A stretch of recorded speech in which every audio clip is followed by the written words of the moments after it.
Hello. Hey Mousemas, hello Edmund Detour. Good to see you guys. Mysterious Maple. This is not bad. 802. I'm pretty pleased with that. Um, Happy Crimson Tuesday. Next week, hopefully Dan will be back to do some music. He couldn't make it this week, but hopefully next week we'll get him back sometime. Bill Kuhn, good to see you. Yeah, so this was kind of it was supposed to be a music stream, but I decided, hey, well, first of all, Dan said, oh, he's busy, unfortunately, but then I had this really good idea, because I kind of realized that I say that I've made just about everything in the Crimson Diamond except for the music, which of course is Dan, but I kind of sometimes forget that I actually did design the font in the game. And so I thought, hey, well, maybe people might be interested in seeing how that was done and how that was implemented into AGS, all that kind of stuff. So I thought that's a fine thing to do tonight. And if we have time, maybe do some game art too. So, Eden Wade, good to see you. Pepsi, better than Crimson Cthulhu's Day. Very nice, I like it. Hey, Jim plays games. For of course. Judith Butler's Lover, good to see you too. Yeah, so, gonna be a little bit different. I did some prep, hopefully this all works out. We're gonna be using a program today called FontStruct, which is what I use to make the Crimson Diamond font. And it's a lot of fun, it's really easy to use, and not only can you import the font into Adventure Game Studio, but it's you export as TrueType fonts. Dr. Mikachu! Dr. Mikachu, thank you so much for the raid. Awesome, thank you so much. You did that last week too. Oh, thank you. I'm gonna shout out Dr. Mikachu. Dr. Mikachu is an amazing game dev, and she streams just about every engine you'd ever want to see. Thank you. K-Normalized Knitting, good to see you again. Monastash, thanks for the follow the other day. And yeah, Dr. Mikachu, watch Dr. Mikachu's streams. Her streams are amazing. I still have so much to learn about streaming, and she's been super helpful. So thank you, Dr. Mikachu. Kaufmaniana, good to see you too. Yeah, so today, first of all, I write notes down for a reason, because I get excited and then I forget what I'm gonna say. Oh, sweet, Dr. Mikachu, I'm conveniently right after your new Tuesday game stream. Okay, that's nice. Thank you so much. Okay, Crimson Tuesday. It's Crimson Tuesday. And a dev update. Yes, dev update. Okay, so the end is in sight for Chapter 4. I'm currently working on some animations for Chapter 4, the last section, and I think the two hardest animations that I had to do for the chapter are now finished, and I'm just working on a few little bits here and there. And then after that, I'm going to flesh out some of the dialogue sequences, and that'll be that. Chapter 4 will be in the books. I'm hoping the goal is end of March, have Chapter 4 finished. Hey Slat Studio, hey Paulson, happy Crimson Tuesday, yes. Chapter 4 to be finished. So after Chapter 4, we only have 5, 6, and 7 to go. Dr. Mikachu, that's too kind. Wow, it didn't seem to take you too long. My goal was to have Chapter 4 finished by December, so it's a little bit late. But who's keeping track? Certainly not me. But we're on track for end of March, finish Chapter 4. That'll be that. Okay, so that's that. So that's the dev update. That's pretty exciting. I like doing the animations in the game. I'm not an animator, but Nancy is so few pixels and it's so low res that it's really forgiving actually to do them. And it's a kind of a nice way to add more personality to the character too. So I'm enjoying it. Sometimes it's a bit of a grind. The two more complicated animations I did over the past week were 40 frames, which I know is nothing, but for me that's actually pretty big. 40 frame animations, that tends to be about as big as they get. Cromwell, howdy, good to see you. Did it freeze? I hope not. Pandemic time does work differently. And yes, Eating with you, right? I didn't say December of which year. I'm well ahead of having Chapter 4 completed by December 2021. That sounds like office talk. Yeah, pixel art animation is a lot of fun, Blaholtzen. And I kind of designed Nancy Maple in a way to kind of help with animation. I keep thinking about how Mario, with his overalls and his hat, was designed in such a way because they needed to break up his form in an efficient way. So that's why he has all those elements to him. And so when I was designing Nancy, I kind of had a similar idea where when she has a brown belt around her waist, and that's a really good landmark for watching. If her body twists, then the yellow buckle in the center moves and like the belt loops move, and that helps give an idea that she's twisting and turning. And her scarf that she has around her neck, if it moves across her chest as the buckle moves across the chest, then it actually helps it look like her whole body is moving. And so I kind of thought about those things when I was designing what she was wearing. Yes, 40 frames mouse. Okay, so good. I'm not the only one who thinks 40 frames is a lot of animation. And K-normalized knitting, don't worry about being on topic here. We kind of wander around all over the place.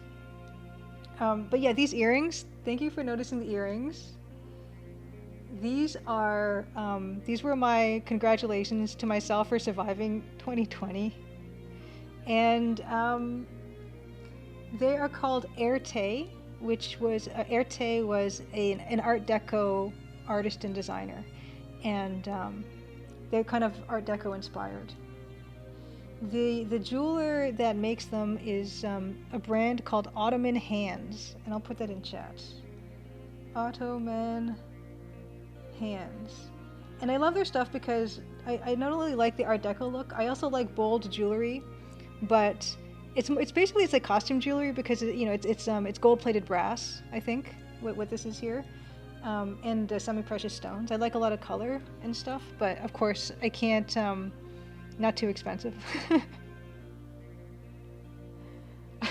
Your present to yourself for surviving 2020 was a $200 lightsaber.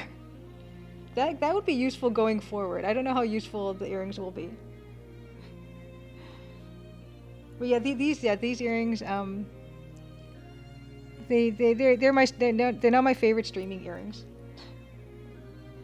Oh, one of the longer animations in an AGI Sierra game would be 13 frames. And if they needed longer, they would string together several animations. Yikes. Okay, go to Edmund Detour. So the page. Okay, I don't know. Sometimes it gets a bit weird. Yeah, I love the stuff. Yeah, that's my thing, is I love big, bold jewelry. But if you want, big, bold jewelry that is, 24 karat gold, 14 karat gold, and actual gemstones, you're going to definitely break the bank. But I like costume jewelry. For me, it's more like the design than anything else. I don't really care if it's like real gemstones and stuff. Potentially, I like the look and I like the color. So that's that. Oh, I should introduce myself, I guess. Welcome to stream if you're new, and thanks to everyone who comes by every week. It's always nice to be social. I'm Julia Minamata, and I'm making the Crimson Diamond, which is an EGA text parser mystery adventure game set in Canada, and I'm making everything except for the music. Dan Polakar is the musician on the project. Yeah, Dr. Mikshu, yes, everyone was supposed to get themselves a little present for surviving 2020. Whatever it is completely up to you, but that was a thing. That was the memo that went around, is everyone, just even if it's something really small, if it's just taking a little bit of time for yourself, everyone needs to kind of just say, yes, we did it. I think those are important moments to have. And I'll shout out Dan's channel, because hopefully we'll be streaming from there. Dan the band music. So Dan is, okay, that's him. Okay, good. Yes, exactly. Okay, normalized knitting, girl, you're in the same boat. You love costume jewelry or fancy semi-precious stones that aren't so expensive. Yeah. And I love lapis lazuli because that blue reminds me of the EGA, the blue that you see in these trees in this frame. And I also like it from a practical standpoint because lapis lazuli is a pigment for ultramarine blue, which is a beautiful blue that is really permanent and light fast, and they used it in the Renaissance, and it kept vibrant for hundreds of years. It's just gorgeous. So I really, lapis lazuli is one of my favorite semi-precious stones. Oh, Ferrari got an iPhone 12 mini. That is essential. Communications devices are essential. Okay, so yeah, yeah, Dan does the music. Dan composes the music live on stream, which is a lot of fun, and we get live feedback from people, which is kind of cool. The past few streams that have been music, we were going back through all the stuff we've kind of done before live, and Dan's been tweaking it and showing how he kind of refines and polishes all that stuff with his many programs that don't like to work together, but he makes it happen. And he composes the music for the Crimson Diamond on a Roland MT32, a genuine Roland MT32, which is kind of awesome. And so hopefully next week we'll see some of that. But all the other stuff for the game is stuff I made, including font. So I made a Crimson Diamond font, which I will show today, and I'll show how to use Font Struct, which is an amazing in-browser app to make fonts and to import them not only into Adventure Game Studio but into your actual system, make your system fonts and stuff. And you can use it in Microsoft Word, or you can use it in Photoshop, anything you want. They don't even have to be letters. And so I think I want to show some of that too. But it's a really cool program that I discovered a few years back, and I just kept tinkering with it. You'll see when I show you my FontStruct account how many versions of the Crimson Diamond font I actually have. So we'll do that. Now is the time to run the trailer. Dan is not only a musician, but he's also been doing some video editing, and he cut the trailer live on a stream, and I supply the voiceover, and yeah. But yeah, to give you an idea of what the game looks like, I actually will show the game tonight in OBS because I want to show what the font looks like. But I will show the trailer to give you an idea of, if you haven't played a text parser graphical adventure before, then you hopefully will get an idea what that would play like and what that would look like. And if you're interested in playing it, there is a demo on Steam, which I will link. Yes. Okay. I just started catching up on chat. Sometimes it stalls and I think no one's saying anything. Good, Blaholtz, and you spend a little extra on your birthday gift for yourself? Nice. That also counts. There's no statute of limitations on the 2020 gift / reward / free time to yourself that you can take. You didn't get the memo south of Canada? Well, there's, now that you know, there's no excuse not to. And Dr. Mikachu, you got yourself a dog. Awesome. Grundislav, happy Crimson Tuesday! Grundislav is another person to shout out. Grundislav is Francisco Gonzalez of Grundislav Games, and he is in the middle of developing Rosewater. And of course he made the Ben Jordan series, he made Lamplight City, he made A Golden Wake, and he uses Adventure Game Studio just like I do. And I'm sure there are other Adventure Game Studio devs in here. Edmund Detour used to do AGS stuff too. Edmund Detour is asking me, have I seen Whisper of the Heart? And that's where you learn about Lapis Lazuli? Oh, interesting. I don't actually remember Lapis Lazuli and Whisper of the Heart, but I love that movie, actually. I've only saw it recently, the past year or so, which is kind of weird because I'm a big fan of Studio Ghibli stuff. And I do love that one. I really identify with the protagonist, the writer. It's a beautiful, beautiful movie. It's on Netflix. So definitely anyone who hasn't seen it, it's a wonderful slice of life, coming of age type of movie. And if you're a creative person at all, I think you'll relate to the characters.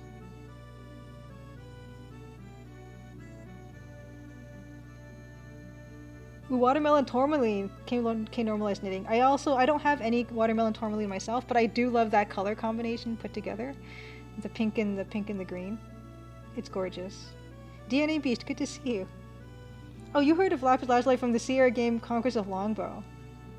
Those games, I do remember that vaguely. Yeah, there's like that semi-precious stone puzzle, I think. Yes, Grundislav. Grundislav, yes. So Grundislav streams on Wednesdays for Wild West Wednesdays, and so he'll show animation, like rotoscoping some animation, or like background art and stuff. So definitely check that out if you get the chance.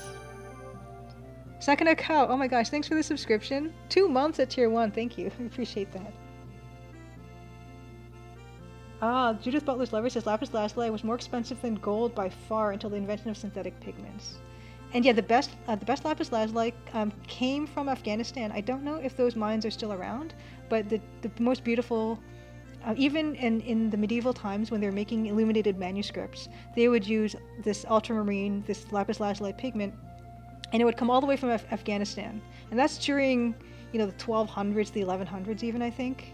And I can't imagine what it must have been like to acquire pigment from Afghanistan if you were in, like a Scottish or Irish monastery and you were going to paint beautiful carpet pages of illuminated manuscripts. It's beyond exotic and mysterious and kind of awesome. Oh, interesting. Fur, you're using something called Bit Font Maker too. I've never even heard of that. I'm going to just put that in my phone so I don't forget. And let's see. Bit Font Maker 2. I've never used anything else other than Font Struct. Bit Font Maker. Cool. Okay, good. I've got that on my phone. I won't forget it. Okay. Okay. Oh, good. I'm glad you're learning stuff. I am, the Crimson Diamond, I like to say, is a lot of my interests put together, and rocks are definitely an interest of mine.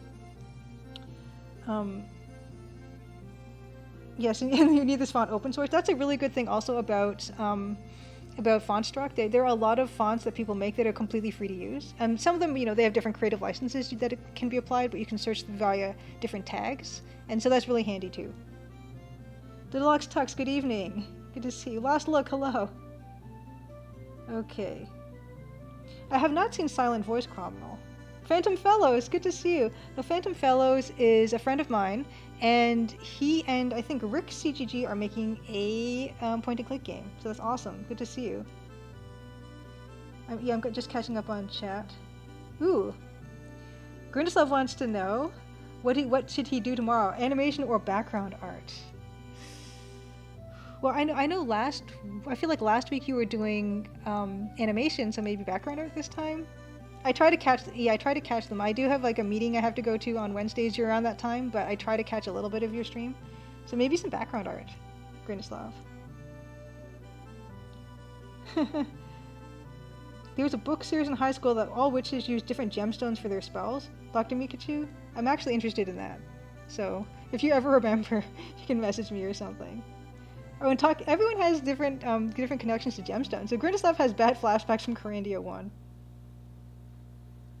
Yes, Judith Butler's lover, exactly. So, lapis lazuli was associated with the Virgin Mary for centuries, and if any of it was available, it would be used for her clothes. That's why she was in blue, and blue was once seen as a girl color. Yeah, so if you go to a museum with a lot of like Renaissance paintings, that blue color will really stand out, and it's often painted on, Mary, for sure, because, very important figure. They wanted her to stand out, and she stands out even more now because a lot of the other pigments that they used have faded. And ultramarine, the blue is beautiful as it always ever was, and so it's really super eye-catching to see it now. Oh, fellow AGS's Phantom Fellows recommends Font Edit. It'll take old bitmap fonts, like Sierra SAI fonts, and convert them into WFN for use in AGS. I did not know that. Oh, Maximus, your hometown is next to the oldest ancient flint mine in the EU. Oh, that's so cool.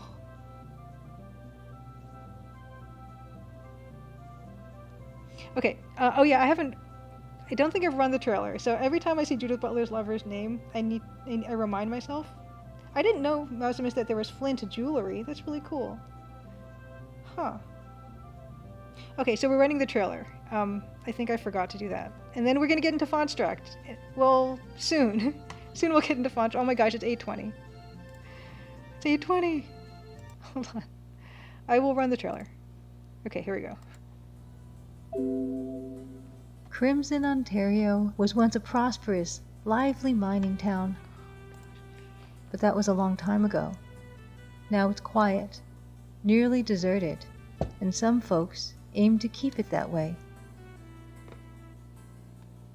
Nancy Maple is an aspiring mineralogist, assigned to follow the trail of a dazzling diamond.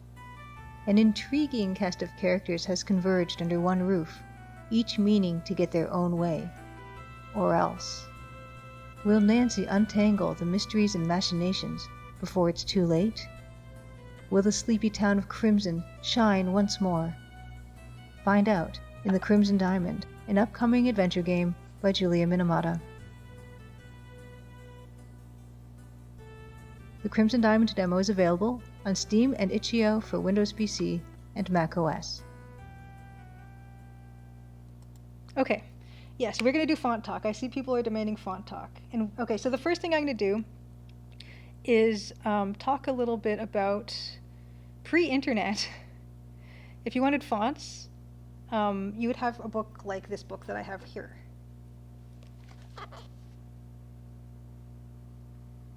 This is the Free Font Index 3. This is a really awesome resource. It comes with a CD, which I have here. And this book is basically a bunch of different fonts, and most of these are free to use. So these are all what's included on the CD. And so this is kind of how, if you wanted fonts before the internet, you'd have to have something like this, which I love this book actually. And so there are different font licenses, of course, which is the trouble with using fonts, is that sometimes people don't realize if you're using a font for something, particularly it's for commercial use, you have to make sure you've bought a license for whatever the usage is, or you use something that is free to use or public domain, Creative Commons. This particular book, a lot of these fonts are presented under the OFL, the Open Font License, which not only can you use the fonts for commercial use, but you can actually modify them too, and you do basically everything or anything you want with them, which, to the credit of the designers, like making fonts available, a wide variety of fonts available to everybody, I think is super awesome. And so this is what you need to do before internet. Nowadays, there's stuff like Google Fonts, which I only discovered recently, which has a lot of free-to-use fonts and for a bunch of different purposes. So if you're looking for fonts to use for your projects, that is another place to go. And I wish I'd known about it sooner. So that's that. You need to see smileys in the fonts. Okay. Yes, the font foundries really want their money, and I understand, because creating a font is really hard actually. If you want to make something really good, there are some fonts that are more like not really meant like more decorative than anything else, and so those are a bit easier to do. But to actually make a beautiful, elegant font that is legible, that has a vast font family of maybe different thicknesses and things, then it's quite a lot of work. So I get it, but of course I also, as a person who uses my own fonts and stuff, I get wanting to have something where you don't have to worry about that type of stuff. Oh, cool, Anna, you found a CD case with your mom's pixel art graphics library, 20,000 graphics on only 13 CDs.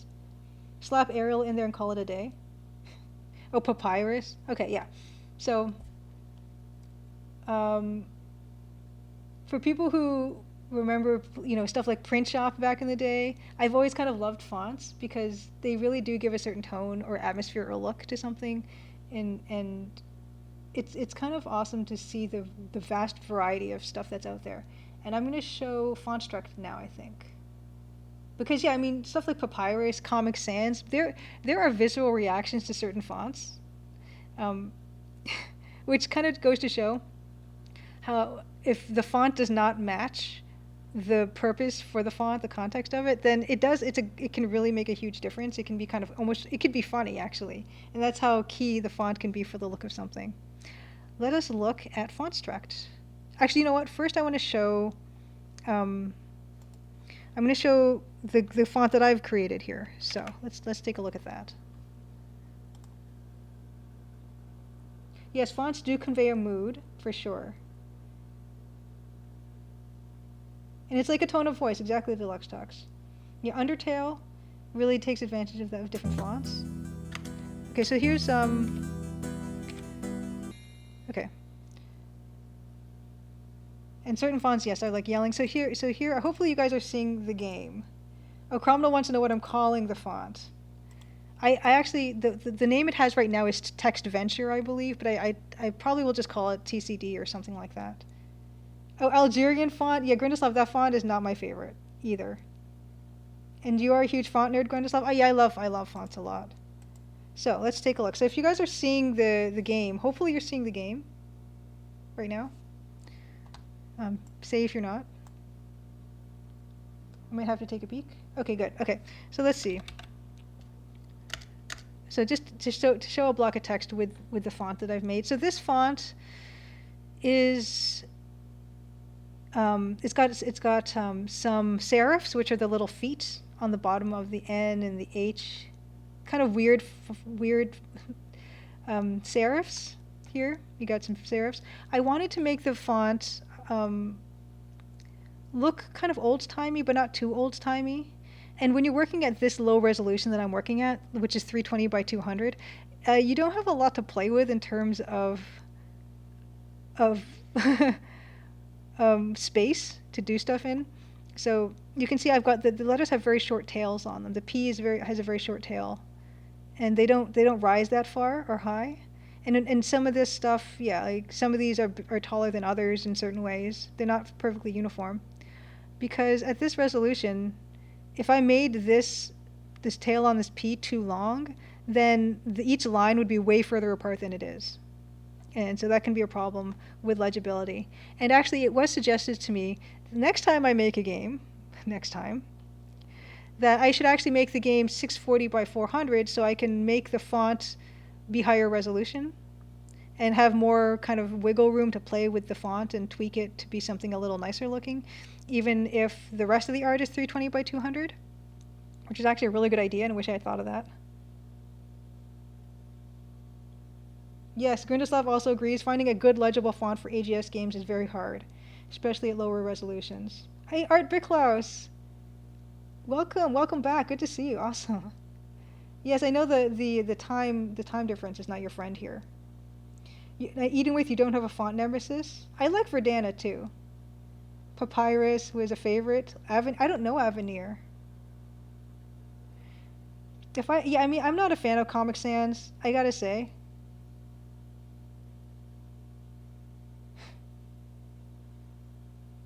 Yeah, Papyrus was huge. I'm not a fan either. If I had a font nemesis, it might be Brush Script, maybe. I'm not a big fan of Brush Script, especially if people are using it with like all caps, so that the script doesn't even connect. That is the worst. Hello, Evil Tentacle. Good to see you. Second account likes Comic Sans now even more because of the power it has over people. I don't like that font. I will say that. I know someone whose font in their phone is Comic Sans, and it horrifies me every time I see it. Okay, so here's the font. So just to give you an example of what that looks like in the game. And actually, I believe the font I use in the menus is actually a little bit different, I think, than that font. And I'll show you where the fonts live in Adventure Game Studio. On the right-hand side here, the right-hand column, we have different fonts. The game, Adventure Game Studio, comes baked in with certain fonts. Here's one font here, one for speech. These are all pretty plain, and here's one for outline speech. So those are the three the default game comes with. And I'm actually, Grindoslav, I'm not sure if you can confirm or deny if you can actually use these fonts for commercial use or not. Because these might just be fonts that were taken directly from Sierra or LucasArts games. But anyway, I'm not sure. If any other AGS dev knows about the potential usability of the baked-in fonts in Adventure Game Studio for commercial use, let me know.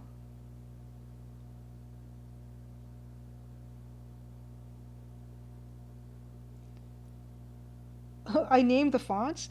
It didn't occur to you not to name them. Yeah, Grindoslav says he doesn't think you're supposed to use the baked-in ones since they're from Sierra Games. Yeah, that's what I had read too. Somewhere on the AGS forums, when I started to think I wanted to actually eventually sell the Crimson Diamond, I started looking up, everything in terms of what I can use, what I can't use for commercial use. And Grindoslav also gets free to use fonts too. Okay, so my fonts that I have in the game, this is Text Venture, which is the one I use for menus. And then I've got this taller one. This is the one, you can see I think it's a pixel or two taller. And this is what I'm using for the in-game font that I have. The V in text venture. Oh my goodness. The V in text venture is not capitalized, and in text venture, taller it is. In Grundislav, where do you get your free to use fonts, by the way?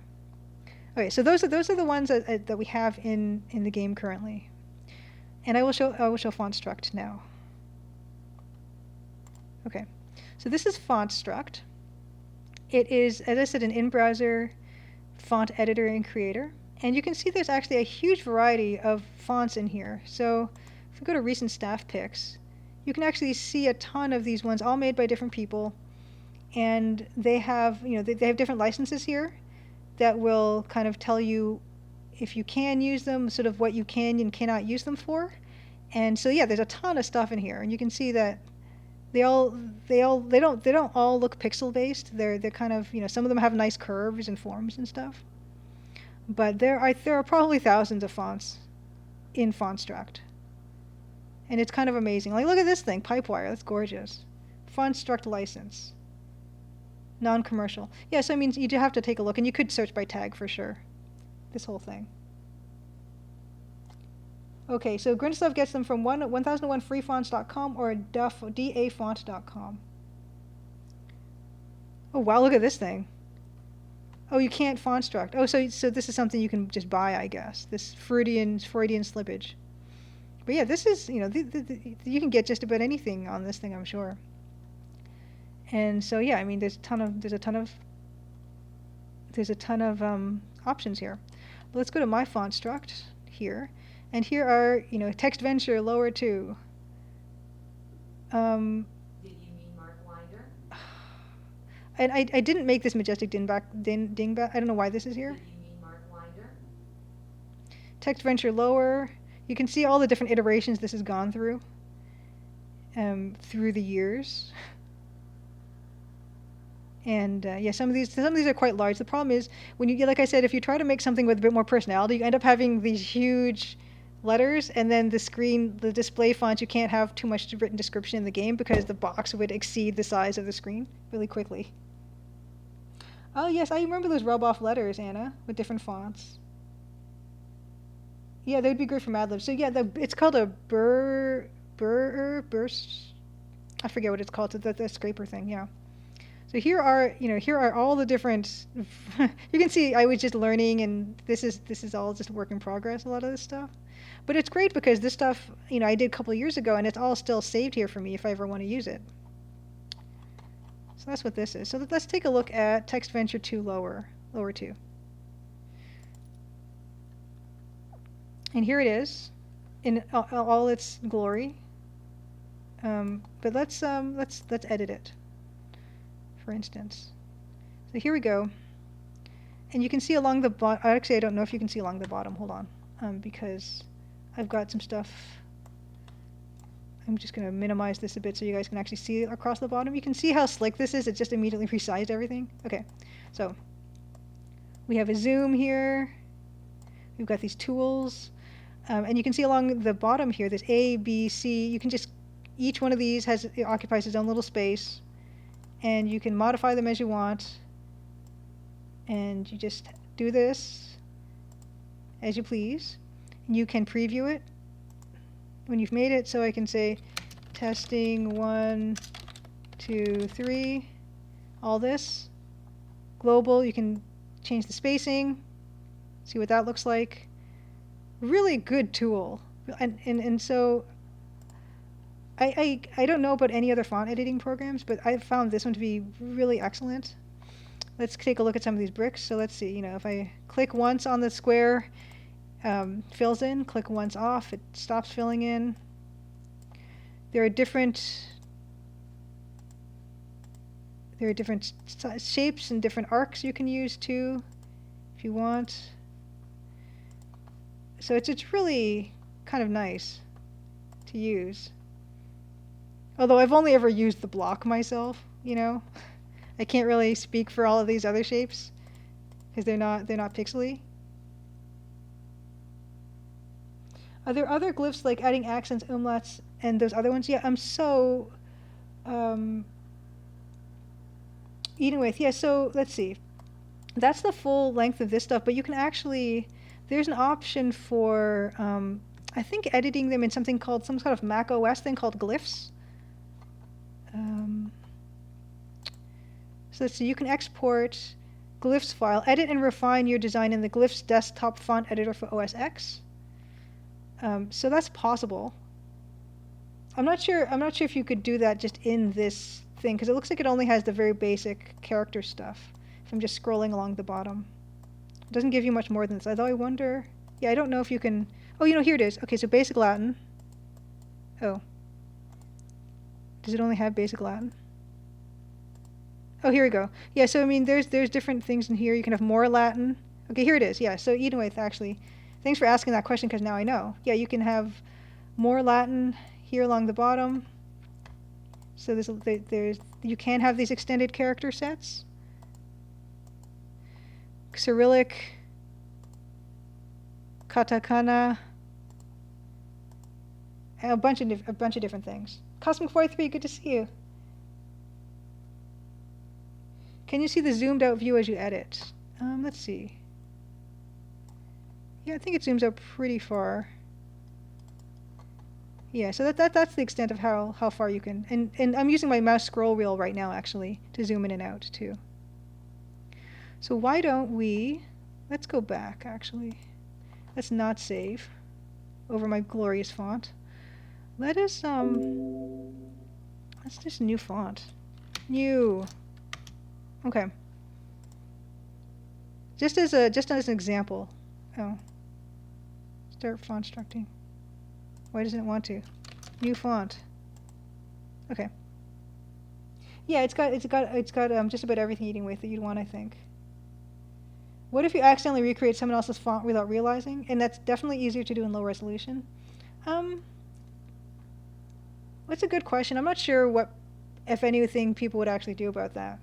I tried to make mine a little bit on the fancy side, so hopefully I'm not really going to have to worry about that.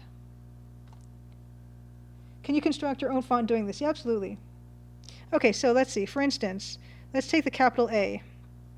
And yeah, let's, just as a matter of example,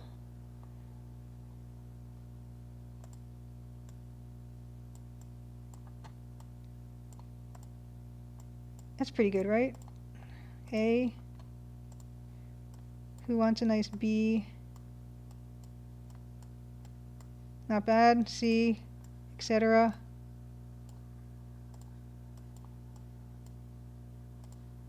So it's, you can do all kinds of stuff. E. Here we go. Is the save feature reliable? Something about in browser makes you nervous, Fountain Fellows. I found it to be pretty reliable. So let's save what we have so far. So if we have A to F, capitals. So, and save it, go back to my font struct. Yeah, here we go. My beautiful letters for my new font are all here. I can write beef. So why don't we take this glorious thing that we have created, unless you guys want me to make more letters. But I can clone this if I want. So if I said, this is so beautiful, I don't want to touch this, what I can do is I can clone that. Actually, go back. I can clone it. Nope. There is a way. I was looking at this today, and you definitely can clone it. Okay. Okay, clone. So let's clone this. Let's name this one beef or something, I guess. Great. So now that other one is completely locked in. It's a different version. So this one we can do whatever we want with it. Oops. Yeah.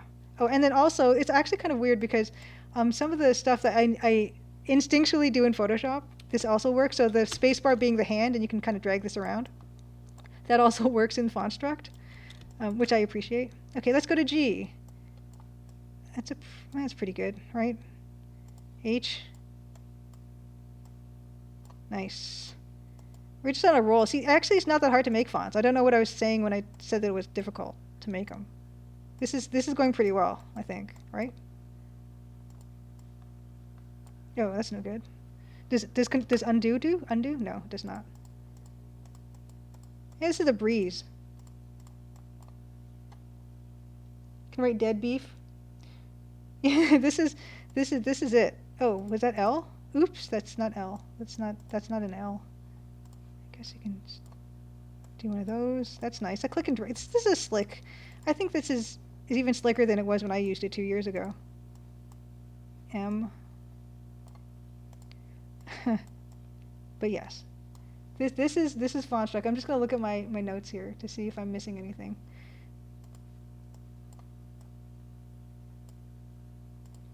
Another font that I think is overused is Cooper Black, or whatever that one is called. Copper Plate Q. How do we do a Q? Like that. Great. Why don't we just do a whole alphabet real quick? Super quick. Save it if we feel like we want to. Yep, great. And this is a completely free service, and it's kind of awesome. V.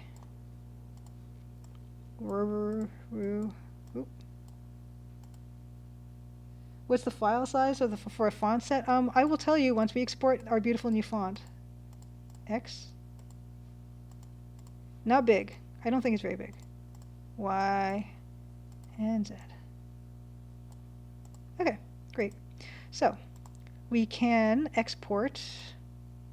We can, download. That's the one we want. Okay, download beef. Let's download beef. Great. Let us save it in streaming stuff. Beef compressed folder. Great. When we go to that particular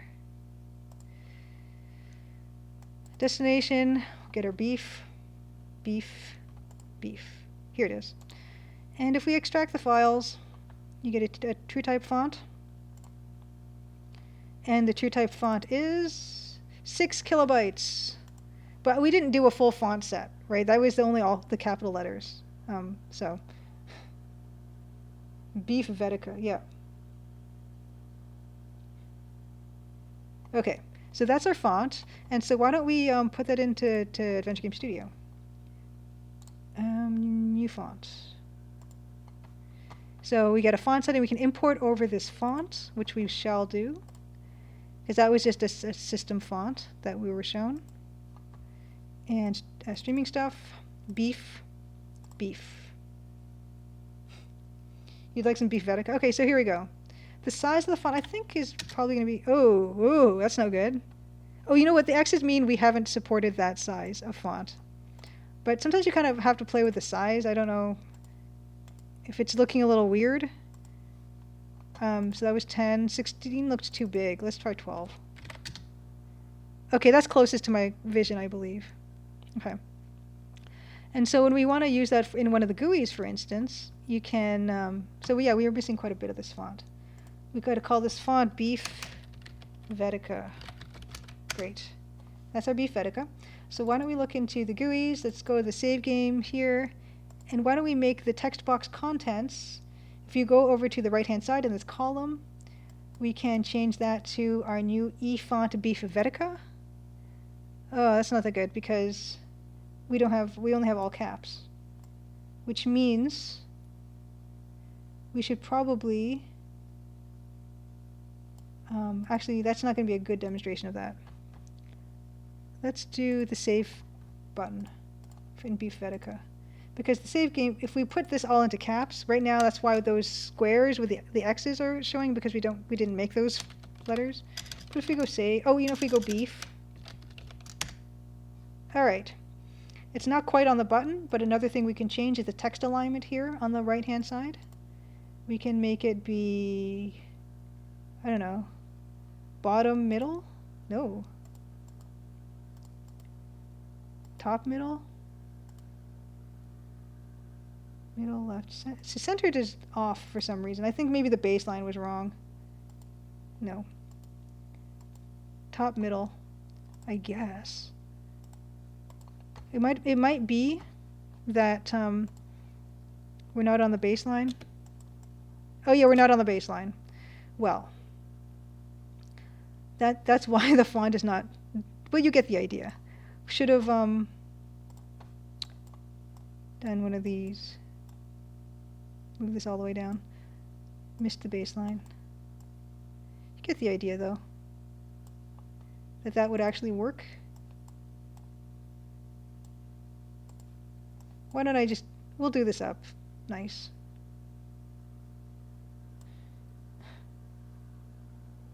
Yeah, no lowercase. I don't think, you want to, you get the point. You get the idea with this. We're not going to, but I do want, just something in me wants, I want this to display properly, so I'm going to move all these letters down real quick. Oop. Is it possible to copy over uppercase onto lowercase in the tool, Maximus asks? That is a good question. I never actually, mastered this program. Maybe? There's probably an easier way to do what I'm doing right now. I could probably move the baseline or something. I didn't look too hard for it. But that's kind of my style, is to learn something just enough to use it, even though if I learned it just a little bit more, it could be done faster and more easily. Just brute forcing everything is kind of my idea of working. And I'm sure there are better ways. Ooh, that G. I actually really like the G. Oops. I wonder if Control S is a save game shortcut. Save shortcut. Nope. So that doesn't work.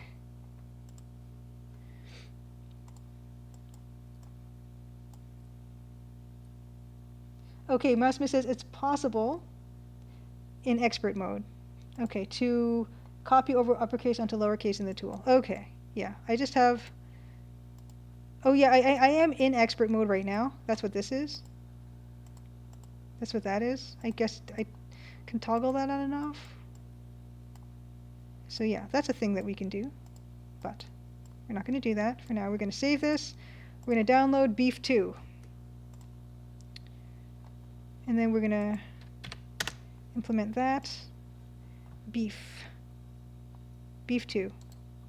Extract file. Great. Go into this, go to font, import over this font, replace this Beef Vedica 1 for Beef Vedica 2. And we said this size was 12? No, ooh. Weird. 10? Why is it looking really blocky? Whoa! I don't mind that. That's fine. But I don't know why it's not doing... I don't know why it doesn't look the same as we had it before. There's no reason for that. Strange.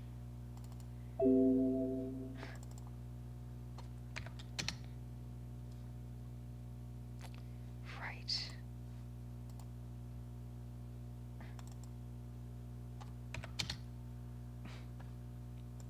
Well, I don't know why it's doing that, but the beef has intensified. 10 should be the same, but it's not. Go figure. Anyway, but we can see if you change the font here, it gets replaced in the GUI. We can't actually write delete, but we will write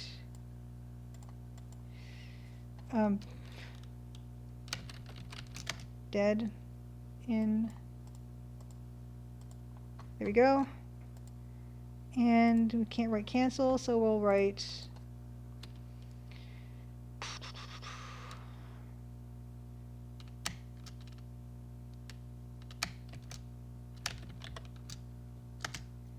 fear.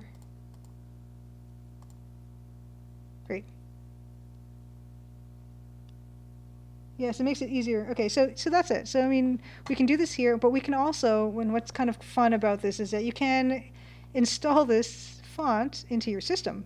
I mean, why wouldn't we, right? So go into your fonts folder, and we can open up Beef 2, clearly the better beef. And you can just drop it in here, I guess. TrueType font file, just drop it in there. Install Beef. Great. Then we can go, I don't know if I'd have to restart the Photoshop or what. Oh, let's restart Photoshop, because I think maybe we need to anyway when we're in. Oh, see, there's not enough RAM right now. Oh, we don't have enough RAM to close that. It's a little disturbing. I forgot to turn the tunes on too. Okay. Yeah, this is a bit of a problem. Okay, so I'm going to close Firefox. Yeah, the RAM is chock full of beef. I know it's asking a lot of the Surface Pro 2 by having 4 things open tonight, so I apologize for that. Let's just force shut it down. Close program. Okay. So let us find our beef. Let us find beef in. Make sure it's well and truly installed. Oh, can use Notepad and change font. Oh well. Yes, the Photoshop is the culprit here, but I've already started it up, so I'm gonna use it. After all that, okay. So, do letter. Okay. Oh, I really like this song. Okay, so we're gonna open up the cursor. We called it Beef 2. Beef. Here it is. Beef lives. Here we go. Beautiful, right? You can use beef in Photoshop now. Goodness love says he just went through and named all his fonts. Oh good, I'm so glad that I was able to teach you something new, because it seems like whenever AGSers watch each other do something, we're all learning something new. So I'm super happy that that's the case. We can also use, you know what, we can use beef in Word, I'm sure. Let's open up Word. So it's fun, you know, FontStruct, you know, you can make your own fonts. You can, okay. Is beef gonna be in here? It should be. Right? Beef, there it is. There's even a little preview. Isn't that just wonderful? I like my beef font. Nothing, oh, no, and oh, you know, isn't that nice? Because in Word, I just tried to write lowercase and we just get a kind of a default font for the lowercase. No other font be beefier. We don't, oh, you know what, that's a default period because I didn't do punctuation. Oh, yeah, green stuff, you had font 0, font 1, font 2. Nice. Change the Windows system font to beef. Thanks for watching me make my nice beef font. And of course the usual, the quick brown fox jumped over the lazy dogs, which shows you every letter in the alphabet. And Jim Plays Games wants to know, how much would it cost to license this font from me? Man, yeah, so if you want the font, I don't know. I would give this away for free, I think. In the spirit of all those other font designers who have been so giving with their beautiful fonts, I'm prepared to offer my nothing but caps beef Vedica font for absolutely free for any use that you could possibly imagine. The R and the A are fighting. Okay, where? Yeah, they're not big on each other, are they? Judith Butler's Lover would pay. Now, Judith Butler's Lover said $43,000 would be your price, meaning you would pay that much or you would sell it for that much. Yeah, so I don't know.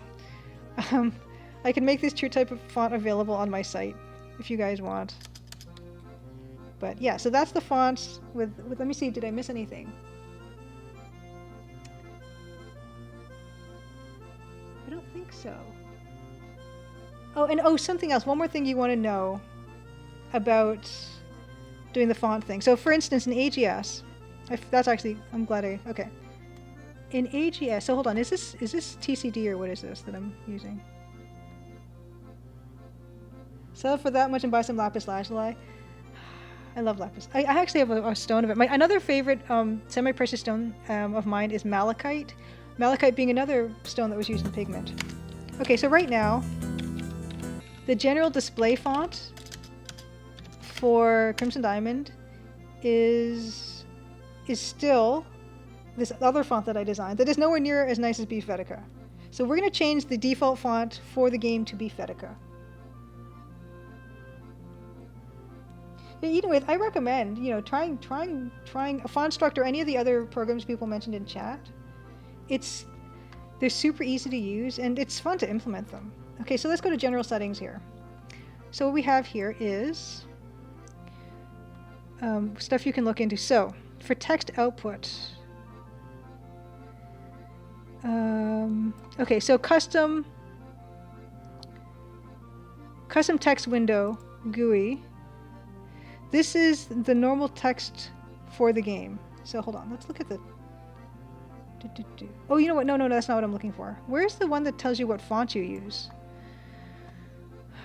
I wanted to show something. Can I show this? Character, compiler, dialogue.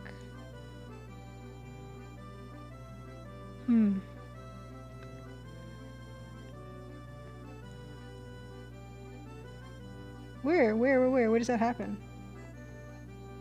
Text box. Oh, this is where it happens. Okay, so the font in text box. Oh. Huh. What do you know? Now, now I don't know how to do this.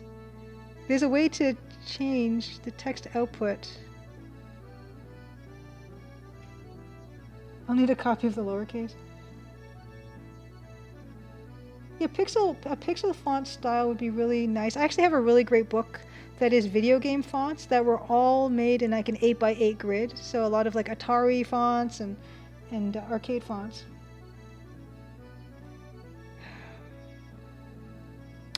Custom text window GUI is 11. The text box. Name G text box. I completely forget how to do this. Name G text box. Oh man. Any AGSers, remember how to change your default font in the general settings. Character.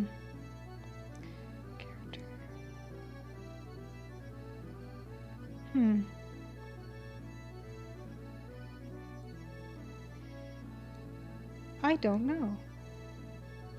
Never mind. Is it just in the game setup? Maybe it's just in the game setup. Let's look at the global script just real quick. And if I can't do it, I'm going to just pretend I didn't say that I'd show you that.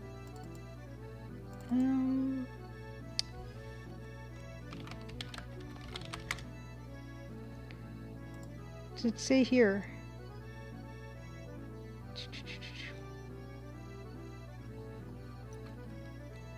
Oh, Grindoslav, yeah. How do I change the default display font in AGS? Because I want to change my default display font to Beef Vetica. And I couldn't find it in the general settings, but that's not to say it's not there. Is it in the game start? Here?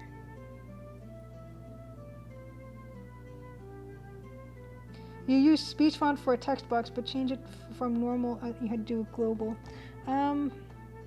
Is it, is it a setting in the font itself?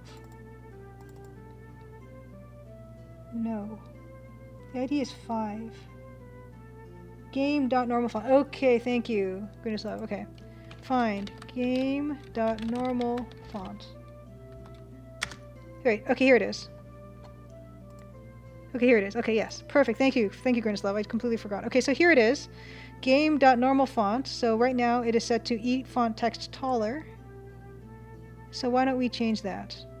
And this will look horrendous because we only have capital letters in our beautiful font. And I didn't know how to copy the capital letters to smaller letters. But E font. And what's nice about AGS is that it's going to automatically populate. Here we go. Phantom Fellas, you had it too. Well done. Yeah, so here we go. We're gonna change our game normal font to Beefetica. And it's... There we go! Isn't that great? Fantastic. Here we go. Only caps. Missing every other letter. But I think what we could do, which might be more fun, is having the text parser GUI as also that font. And then we'll move on to, I think, some game art. I think I pretty much have done everything with it. Okay, text box contents. So here's our text parser entry. We're going to make this font Beefetica. You can see here's our nice list. Include this as extra hard mode. Nice. Okay, great. So here we are.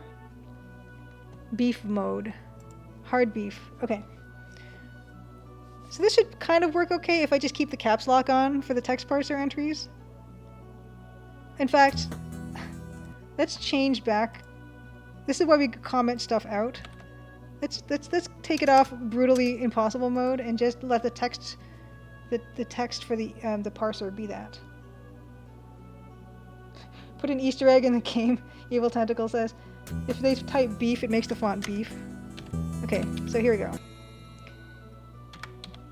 Oh yeah, that's great. Look around. Right. It really, we talked about how fonts really set the tone for a lot of things. They can really give you a feeling of a book that you're reading or a product that you're buying. You'd pay $100 for this font in your game slot studio. I feel like having the font it really does give the game a little bit of a different feeling. I don't know if you can actually, hopefully you can see that. It's Glory. Oh, we gotta talk to her first. Should this font be an Easter egg? Oh my goodness. Don't tempt me. Terrific. Terrific. Just wonderful. Ask Kibby about Margot. Oh no. That's kind of a problem, is I can't fit as much with the beef font. We might have to make that a little bit smaller. Why don't we just make that a little bit smaller?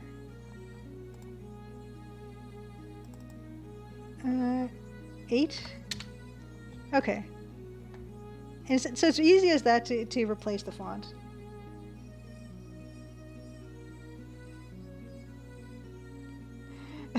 Eden says with the logs behind Kimmy's head, looks like she has moose antlers. Okay, so I just changed the size of Beefetica to something a little bit smaller. Talk to Kimmy.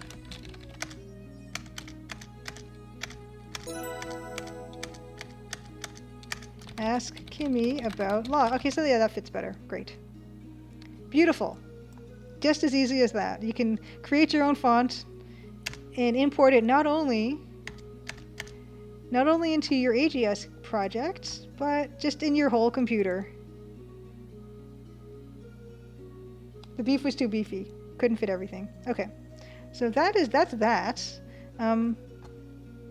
In terms of, I don't want to open up Firefox because my computer will complain at me again. Okay, it's not beef anymore. Okay. Oh, no. Come back, beef. Beef. Yes. Thanks for watching the font tutorial segment of the stream. Yeah, the R and the A really do fight each other, do they? Because I nearly thought that my A was an R. Yes, Industry and Grunislav. Yeah, an added challenge for you is finding fonts that support characters from other languages for localization purposes. I guess what you could do, I don't know if this would be way too much work, but I guess you can, copy a font into FontStruct and then create those other glyphs, because they do have those other options to create the other glyphs. Potentially. I don't know if it's worth your while, though, to do that. But let's not save that document. Whatever, I didn't even read that. Okay. So that's that. We're going to move on to some art now, but let me close out this. So let me load up Photoshop again, and we'll start working on a little bit of art. Okay, you just get the fonts with extra glyphs. Goodness life. So I mean, if you really had a font that you really liked but didn't have the glyphs, I guess you could just laboriously copy an entire font into FontStruct, or probably maybe you could import. In fact,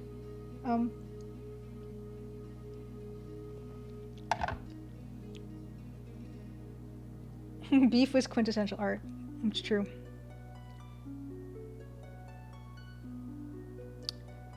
I wonder. Let me just check FontStruct real quick. I'm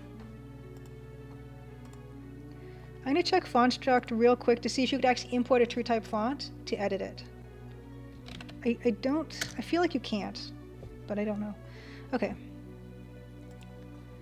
FontStruct.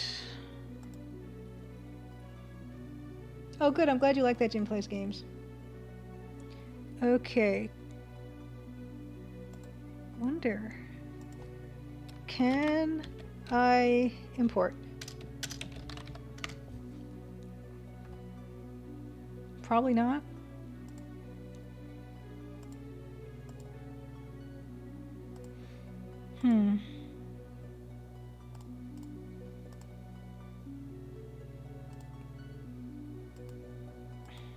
Oh yeah, that was copy uppercase to lowercase right there, guys. Look, commands. Copy upper to lowercase. Sweet. Pen type. Nice. Okay, yeah, it doesn't look like you can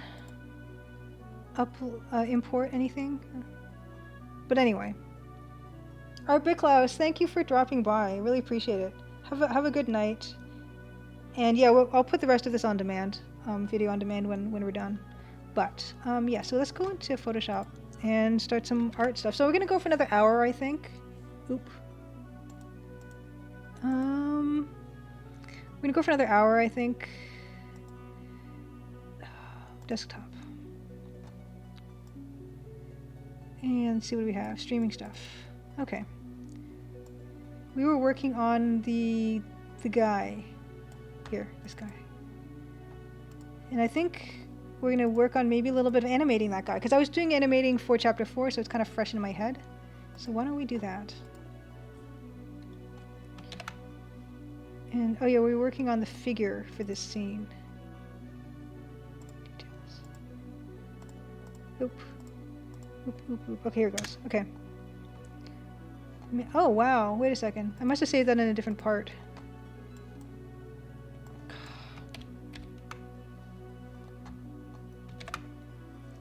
One moment.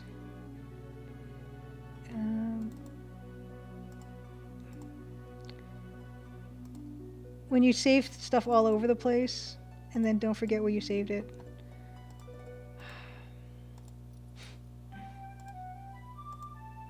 Chapter 5, nope. Don't want those. Introduction. Where is my guy? Uh-oh. This is why keeping your file straight is kind of important. Because if you don't, you're going to be streaming and trying to look for something and not being able to find it. Which is what is happening right now.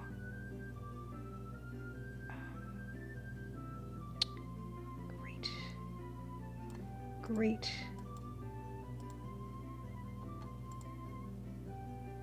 Oh, here it is. Whew.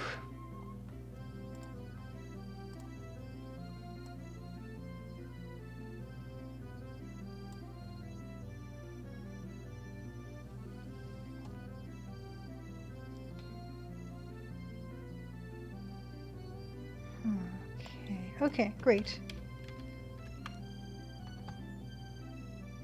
Yep, here's our guy. our here's his before and after. He got a lot bigger. Well, his body did. And there we have him. And I think I probably want his hand to be kind of tucked under him. Oh. Okay. Maybe how do people gut fish? I've never done that. So, I should have looked it up.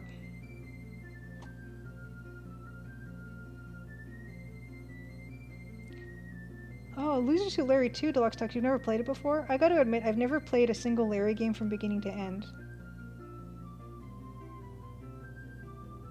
The swimming part, is it supposed to be impossible, or is it the Amiga emulation? Yeah, I've never played I've only watched Let's Plays. How do you hold a fish while it's being gutted? Let me just take a quick look on my phone. Because I don't know.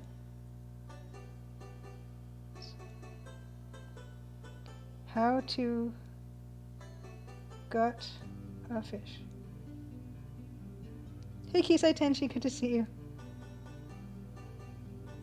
Okay, I got a picture here. So this picture is holding the tail end and then going across. Okay, so good.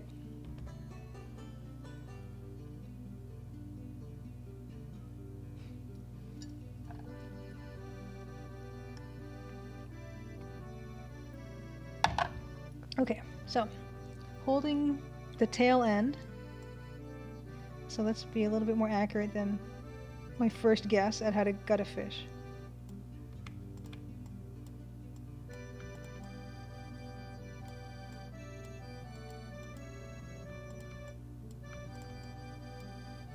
And kind of the hand grips underneath. I love working at this resolution. It's anyone's guess what's going on here. And the thumb.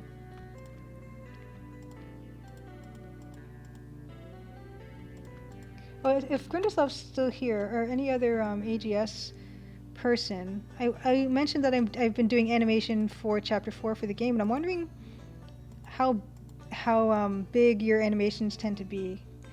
I don't actually pay attention to know how many frames you actually end up doing, Francisco, when you're doing animations, but I just did a couple animations for Chapter 4 that were like 40 frames, which is a lot for me.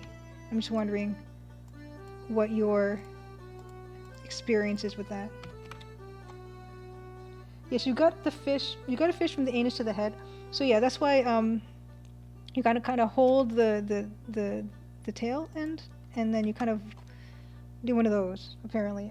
If this single WikiHow image that I'm looking at, the first result is any oh wow, Grinislav keep your animations 20 or less. Yeah, most of mine are really not that big. But yeah, I mean, the first WikiHow Google image of how to gut a fish, that's what I'm going from here. I'm not a stickler for accuracy. So he's holding the fish. Oops. Holding the fish this end. And the knife is going to come across. I mean, he would be... he'd probably cut it facing him. Because I think in the next image, I do have the slit belly facing him. I might have to change this around a little bit. Yeah, I'll change. You know what, I'll copy this and then I'll change it. Because it doesn't make any sense that he cut the fish and the cutting is happening on the complete other side of him. So let's fix that. Right now I'm just using the mouse because this is pretty rough stuff. Oh. Can I shut down anything else for the poor computer right now? Take a peek. Oh, no, that's all. That's all I can shut down. I'm so sorry. It's just chugging a little bit. You think your record for hand animating is 30 something? And you did a 235 frame one yesterday, but it was a particle effect? Oh, particle effect's fancy. I've never done one. Okay, always gut a fish by holding the head, gutting the fish, but that's for small fish. Yeah, I'm just looking at this one, like I said, this one WikiHow picture. Yeah, you definitely have to gut pixel fish differently. They're full of squares. Yeah, cut things away from you. Okay. I have used Sprite for animation. I know some people it's their go-to. Well, he does have one fish on the grill right now, Cromwell, but he's kind of gutting this second fish, I guess. So we're just gonna have to fix this. And so make the fish... Like, he wouldn't... That doesn't make any sense how I had him doing that before. So let's fix that. Yeah. Oh, nice song playing right now.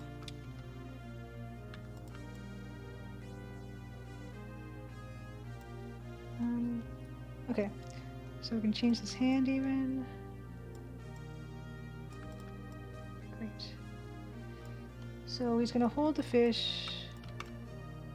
And this is all for a scene that's not gonna be up for very long, so, you know, we're not gonna go crazy. And the fish is gonna be... This hand is gonna be higher, I think. Boop, boop, boop. We're gonna angle that differently, I think, too.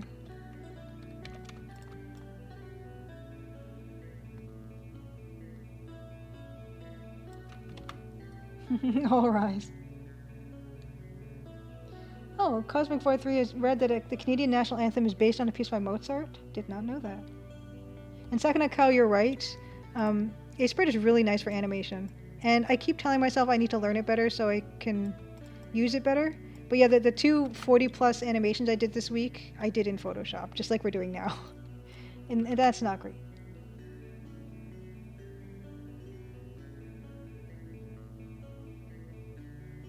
Oh, Cromwell, thank you. See, I'm adapting very quickly. You'd have a hard time redoing something you spent a good chunk of time on.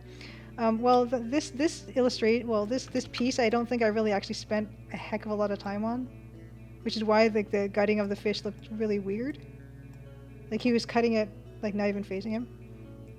But I don't know, I'm trying to think of instances where I had to redo something completely that I took a heck of a lot of time on. And it's always the instinct to try to save something. For sure. Some part of it, you know. And failing that, you just kind of have to say, well, I guess I got better from the experience of doing that, so it's not a complete loss. It's never a complete loss. Let's get back that cyan. So let's see, he's gonna hold the fish. Let's get the stylus out if I can find it.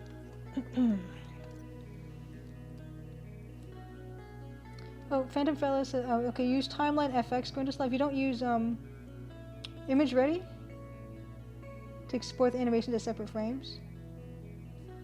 Cool.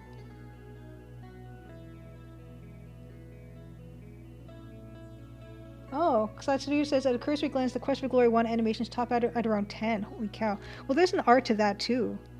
You know, there's a real art to doing very, very few frames for an animation and having them look just... Ooh. Oh, Microsoft Windows? Close VLC Media Player? No, I don't want to. What happens if I don't? Close the file like Windows Explorer? How much RAM does Windows Explorer take up? Well, hopefully everything will be fine. Yeah, so holding this end and here, like so, the fish is going to be just like so. Big fish. Go.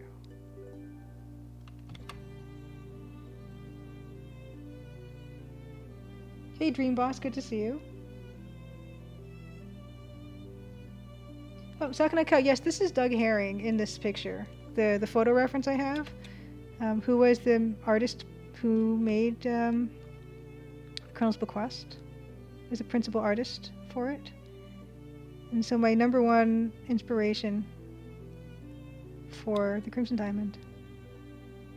I think, and I don't think he's the only Doug Herring on Earth. So I mean, yeah, there's gonna be a lot of different ones. Yes, case attention. I'm running out of memory. I know. I'm gonna just write it out. I'm gonna see what happens. Oh, and Slide Studio says Space Quest 3 has a few 15s. Is Doug Herring still making games? Jim Plays Games wants to know. I don't think so. He does other stuff. I think he like makes props sometimes. He made a few, I think he worked on a few other games after. Like, yeah, he definitely worked on other stuff for Sierra and other games companies as well. So let's see. We need to completely change this arm. Let's do that. Oh. So. Although I think, Doug Herring, he's not the only Doug Herring. I think, does anyone else have a unique name here? Because I think I might be the only Julia Minamata on Earth. Which is a good thing and a bad thing, I guess.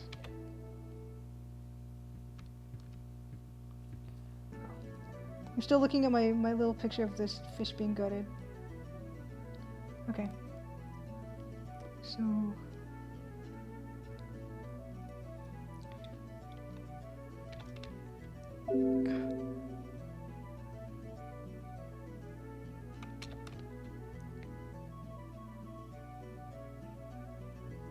Let's see. Anyone else have a unique name? Yep. Sucking a Cow has a very common name, you say? Oh, cool. So Slat Studio has a name who has shares a name with an actor, a surfer, and a ball player. Oh, Judith Butler's Lover is another one who has got the only one named Judith Butler's Lover on Earth.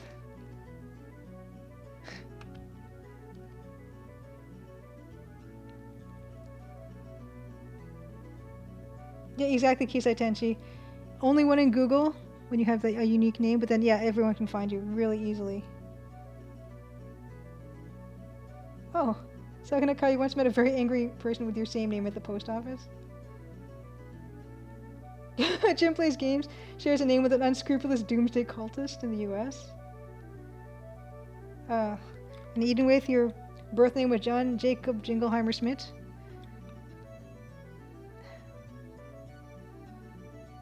I don't know, I guess for for SEO kind of stuff, like for me, for like game stuff, like it's nice to have a unique name.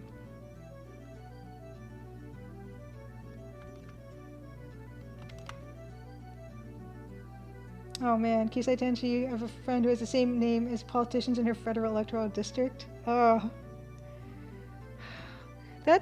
I've never experienced something like that, but that must be so maddening, because it's one of those things where, there's nothing that can be done. Well, yeah, there's pretty much nothing that can be done about it. I want to show the knife, though. Nothing is easy. I'm gonna flip the fish more.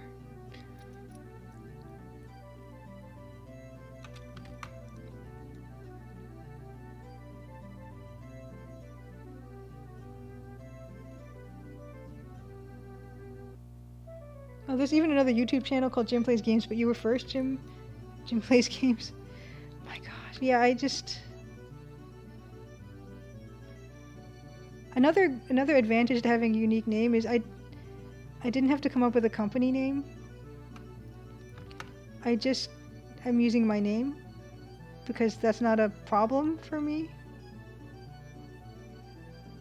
That's kind of lazy of me to do, but I kind of stuck with it. And the reason I even had to think about that at all was when I was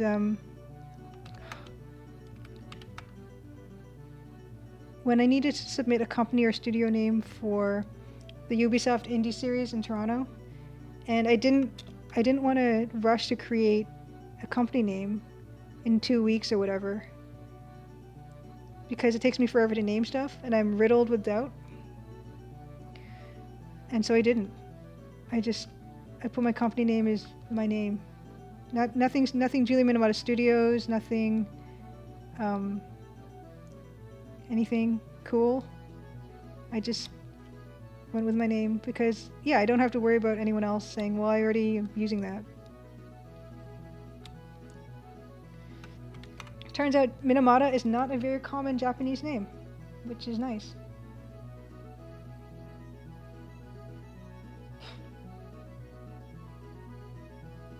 Oh, Judith Butler's lover, you do also have an uncommon name. I don't know. I don't know. I mean, I guess it's up for debate whether it's a good thing or a bad thing. I like it, though. I've never had, like, someone email me something meant for somebody else. I never had a package, delivered in the wrong place. I've never had someone mistake my identity.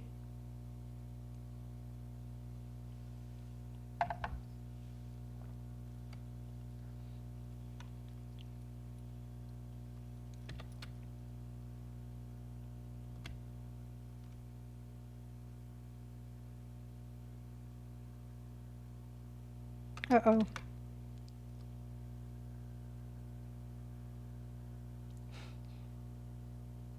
Jim, I think you should change your name to Jim Awesome Laser. Did this stop working? Or is that song just super soft? Uh-oh. I think VLC player stopped working. No.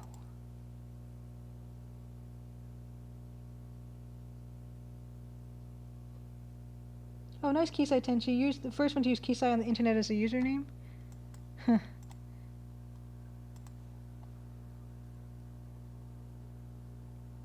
Oh wow, Deluxe Talks, you just went through 10 pages of Google for your name and none of them were you. Look, it's a good thing too. It's an advantage. It can be. Oh my gosh.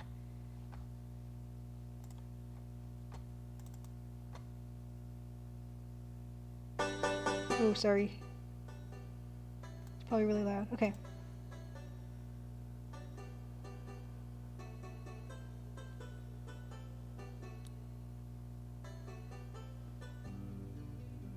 Yeah, that's also true, Judith Butler's lover. If people can't pronounce your name, if you live in a country where they don't pronounce your name correctly. Yeah, I will say that the one hassle I have with my name is that people misspell it constantly, which is annoying. And they misspell it. They seem to misspell it always the same way. They misspell my last name Minamata, which, I don't know, it's been my whole life. It's been misspelled M-I-N-I, Minamata, and I'm not big on that. There's no reason why that should be a common misspelling, but it is the most common misspelling. There's no reason to expect that the first part of my name would be a word.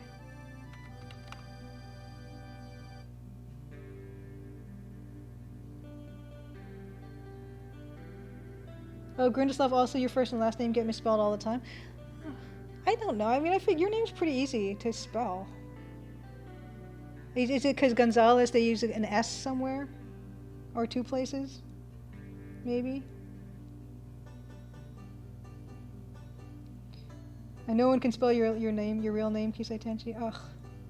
And another thing, so, okay, you know what? Speaking of names, it's not even just Minamata, but when I'm on the phone and I have to spell my name out, that's really annoying because my name has M's and N's in it, and people can often transcribe it incorrectly if I don't enunciate super well. And because every other letter is a vowel, that also is confusing. This is not showing the knife well. For instance, so if I spell M-I-N-A-M-A-T-A,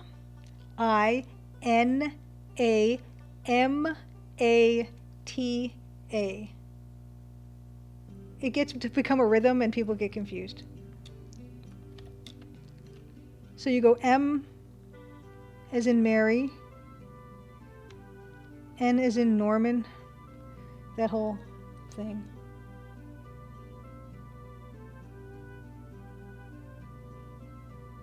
Yeah, I see. Gonzalez, they spell with an S at the end, yeah. And variants of Francisco. Fracosio. Fransco. Yeah, Nimonata, yeah.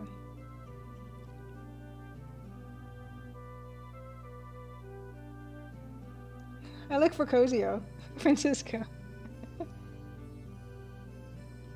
Hello, William69. English-speaking ears struggle to hear worldly words like names. Lack of phonetic complexity in spite of how many loan words we have. Yeah, M-N-M-I-N-A.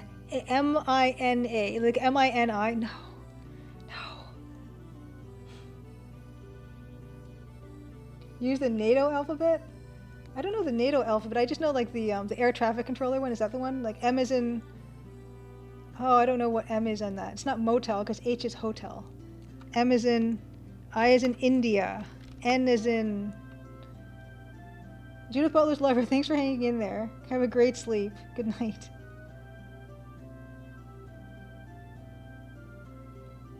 Yeah, Francisco, I agree. Francisco is not hard to spell. Crominal works for a hearing aid company. Okay, that can be difficult, I'm sure. Dealing with deaf members over the phone, yeah, for sure.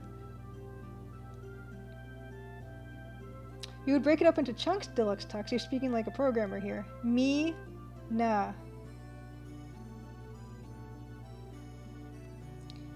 I'm getting all sorts of Mancy Naple.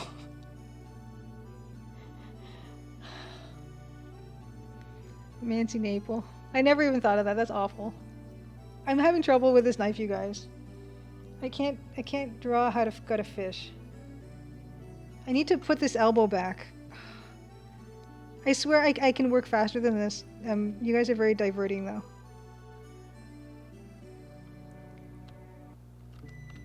A Naple mystery.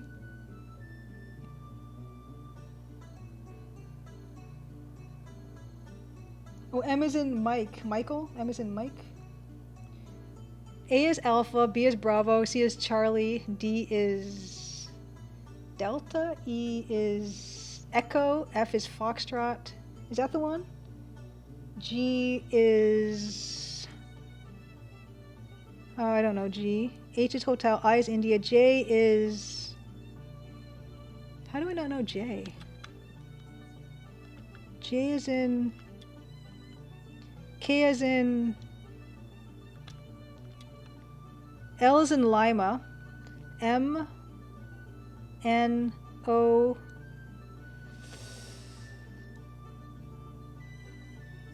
Golf. Juliet. J is for Julia. Yeah, K is Kilo. Thank you. L is Lima. M is Mike. N is... November. November.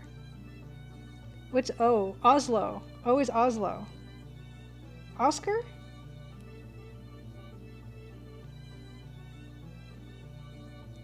Maybe the one I remember is from like the early 90s or 80s. Oscar. Foxtrot, Romeo, Alpha, November, Charlie, India, Sierra, Charlie, Oscar. Oh, American Army Brat. Nice criminal. Okay, so yeah. It was never Oslo. Sierra stuff. Yes, this is my EGA thing we're working on. Ever so slowly. It's just the problem for me is I need to draw this man gutting a fish, and I don't have any experience with that. Yeah, and M is in mnemonic. T is in pterodactyl. P is in pterodactyl. T is in Tsar. C is in Tsar.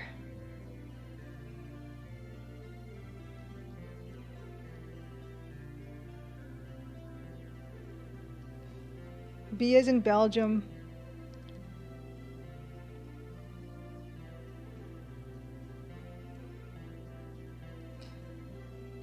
Grindeslav, have a great dinner. See you later. Thanks for popping in. Watch me, continue to struggle with this fish gutting maneuver. We'll get there. I had the background up for a second. Uh-oh. Everything okay now? Yeah, K is in knowledge. G is in gnarly.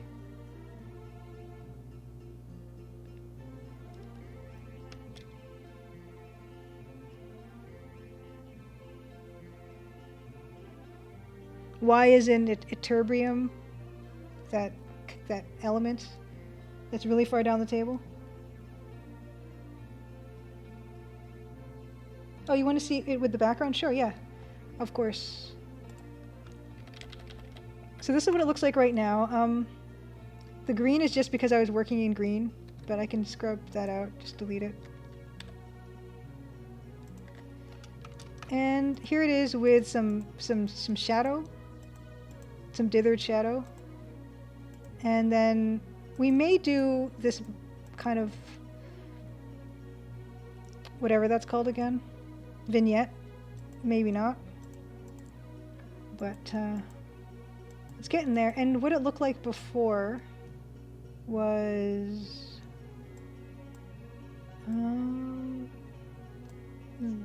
no, not even. It looked like something else before.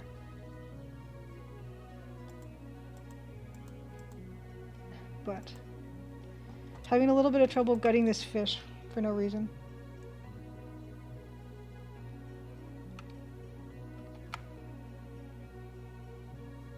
Vignette looks better? King Foamhead?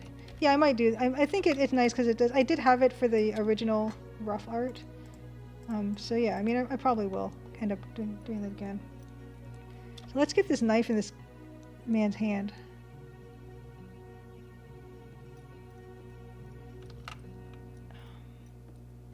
Let's make it white for now.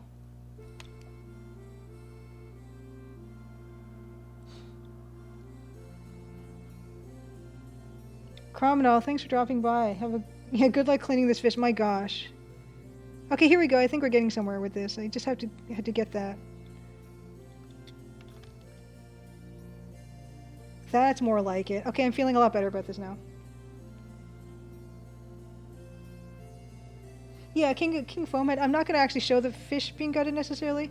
It's just going to be like a motion, and then there's a close-up of just the fish already having guts coming out. But I mean, it's very not too bad. It's very not too bad, I think. It won't be too bad.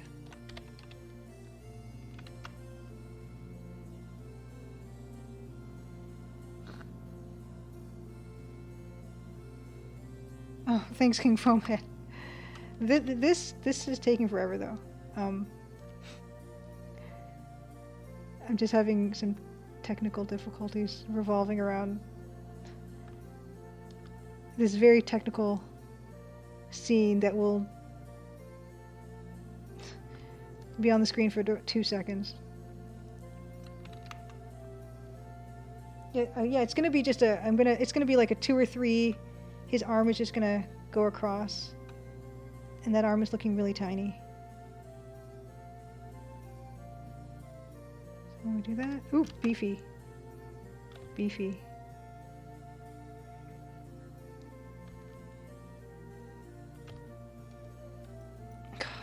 Yeah, the Surface Pro 2 is chugging just a little bit, so that's why you're seeing me kind of.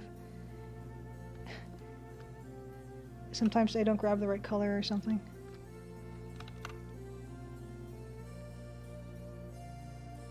Yeah, and yeah, it is true. Like the intro graphics, the Mouse Miss, the first graphic is actually not this one. It's then when the fisherman is in the river, which we can probably do after this one. Well, whenever this one's finished.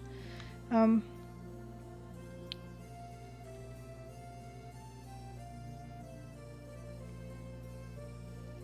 Yeah, I'm getting some crazy lag. But yeah, the opening stuff is important for sure. Jim Plays Games. You're absolutely right. Which is why it's really important for me to upgrade the current intro graphics to something that looks like the actual stuff in the game. Because the last thing I would want is for people to... Oh, let me just check that. Notification. Oh, Pirate Savvy! Thanks for the raid. Oh my gosh. Thank you. Woo! Awesome. Thank you so much. Pirate Savvy, were you streaming? I'll shout you out. Let's do that. Thank you. Yeah. tonight was a bit of a mixed bag for us. This is not an AGS game. This is this is not an AGI game. This is an AGS game, an Adventure Game Studio. Welcome, you guys. Thanks so much. Yeah, tonight I showed some making of a font that we put into our Adventure Game Studio game and also into our system. Super beefy. And right now we're just working on this wonderful piece of this guy gutting a fish. That's what we're up to. What were you up to tonight? Oh, the Tex Murphy games. Oh, sweet. I've never played those. How are they? I've heard lots of good things. King Fomed, please do make a suggestion. Yeah, for sure.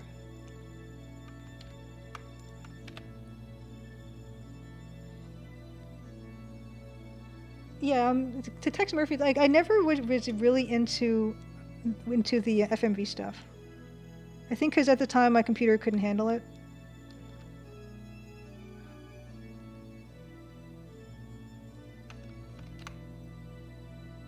Yes, SDI, the other engine. Yeah, yeah. So this is definitely more along the lines. In fact, I'll just show you what we're working on right now. We're working on this scene from the intro right now. Although other stuff we've worked on in the past, just to give you an idea, let's dig out that other thing we worked on for ages. How about it? The other piece that we worked on stream was this piece. Oh, still Big Julia. Thank you, Jim Plays Games. Yeah. So. Oh, sorry about that. Yeah, I'm an amateur streamer. Hopefully that's fixed. But this is another example of EGA. So this is hopefully give you a better idea of like the resolution 320 by 200 and the dithering that can happen in an SCI game versus an AGI game. Yeah, Pirate Savvy, I remember Under a Killing Moon, I remember reading reviews of that one in like Computer Gaming World and stuff, and they raved about it. Am I still on Big Julia? What's going on? Okay, good. We're in the right place. Yeah, and this is more like SCI era games like Colonel's Bequest, Space Quest 3, Hero's Quest, all that type of stuff, for sure. That's my main love. Although nowadays it's kind of exciting because with the technology we have, FMV stuff is actually kind of possible, which is really like and much more cheaply can be done much more cheaply than they could in the past.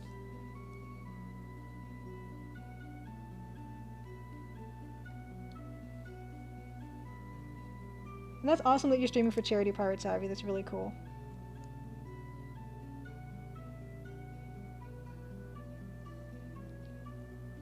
It'd be a great element if the old man finds something trivial inside the fish and the player has to carry it through the entire game. Like that fish that I think was it Space Quest 5. You had to carry a fish through the entire game. Or you just had it on you all the time. This one, he finds something really important in the fish. And it's the linchpin for the whole thing. And in fact, you know what I should do? That gives me an idea. Why don't I play some of, hold on. I'm going to play some of the intro to show you guys what we're actually dealing with here. Hold on, I'm going to open up AGS again.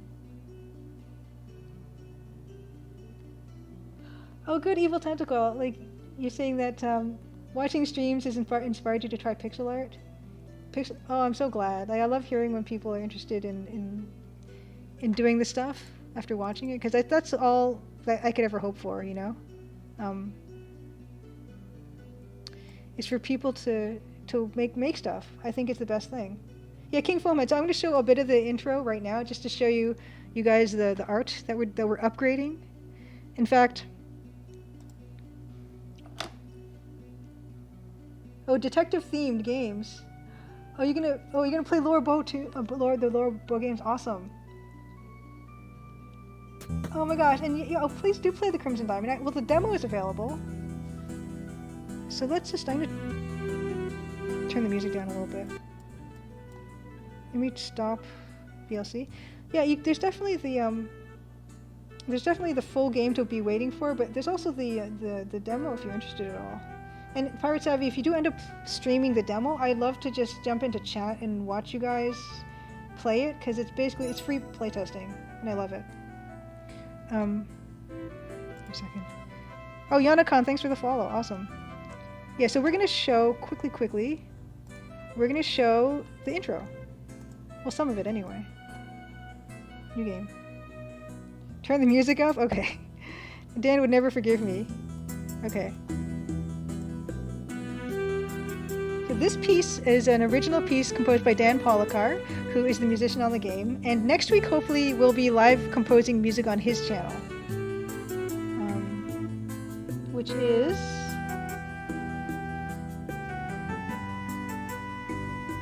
Dan...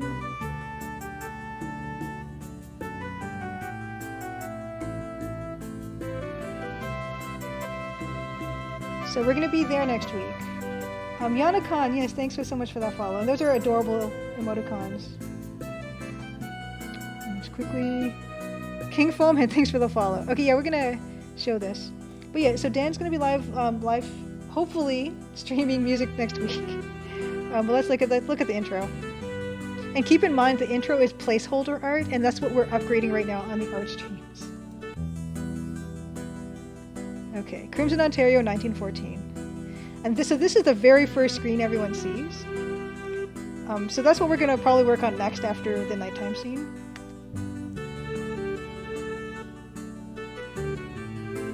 Thank you so much, old Spookish Magus. Thanks for being here and just hanging out.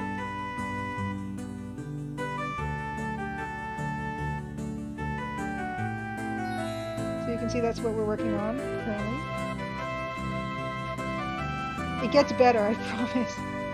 And we do have a new ROM, but it looks better than this. I just haven't replaced it in this version yet. Yes, I'm in Ontario, King Foamhead, yes. And the game is set in Northern Ontario. Do we just go through the whole intro? I don't know, we could do that. This is it, what we've been waiting for. Far up north, a fisherman found a massive diamond in the belly of a fish. I'm not a voice actor, clearly. You probably live near me. Possibly. I mean, most people in Ontario live in the same area, basically. This could be a real boon for our mineralogy exhibit. We need something better than those dilettantes over in geology. I want our exhibit to be the talk of the town. As you always say, Professor. But yeah, this is all gonna get redone, promise. And it's probably not the best introduction into the game. The few times I've read reviews of the game on the Steam page, people complain about this art, and hopefully they get past it and actually get to the real art in the game. Because it does not look like this. Oh cool, you're a screenwriter. Cool.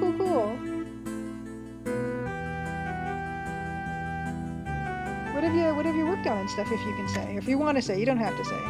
I don't want to read this whole thing, you guys. I'm a terrible voice person. I just want to buzz through this and just show the art that we're all eventually going to be updating. Morgue and the diner. Cool. Hold on, let me,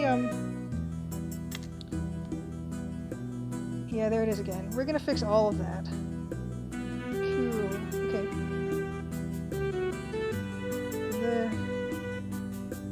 The diner. Short. No? Cool. I've got the dinner. It came up as the dinner, so I don't think that's the one you mean. Okay. But yeah, this... I'm not going to keep saying it, but yes, this will all get fixed. And we're not going to read this all, either. Read it on your own.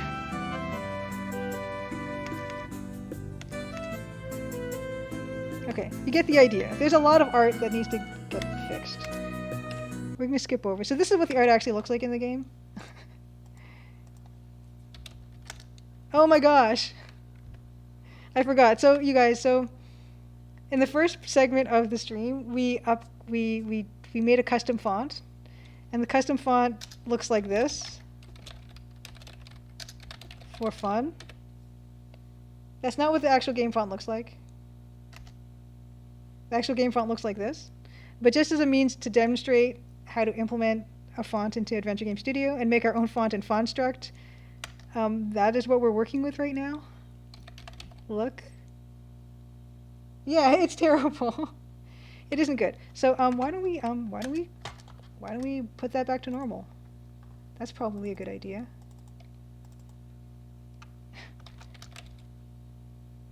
Game font. Normal font. Okay. Yeah. Oh, you know what? It's in the GUI. Sorry. Yeah, sometimes I show... Okay, let's fix that. Yeah, we made a font called Beef Vetica early on in the evening. It's not the most legible font. Oh yeah, I also made some changes to the save dialog. Flucus, Sault Ste. Marie, Ontario. Yeah, Sault Ste. Marie actually figures a little bit into this game. Yeah, so this is what the font actually looks like that I created specifically for the game. Sault Ste. Marie.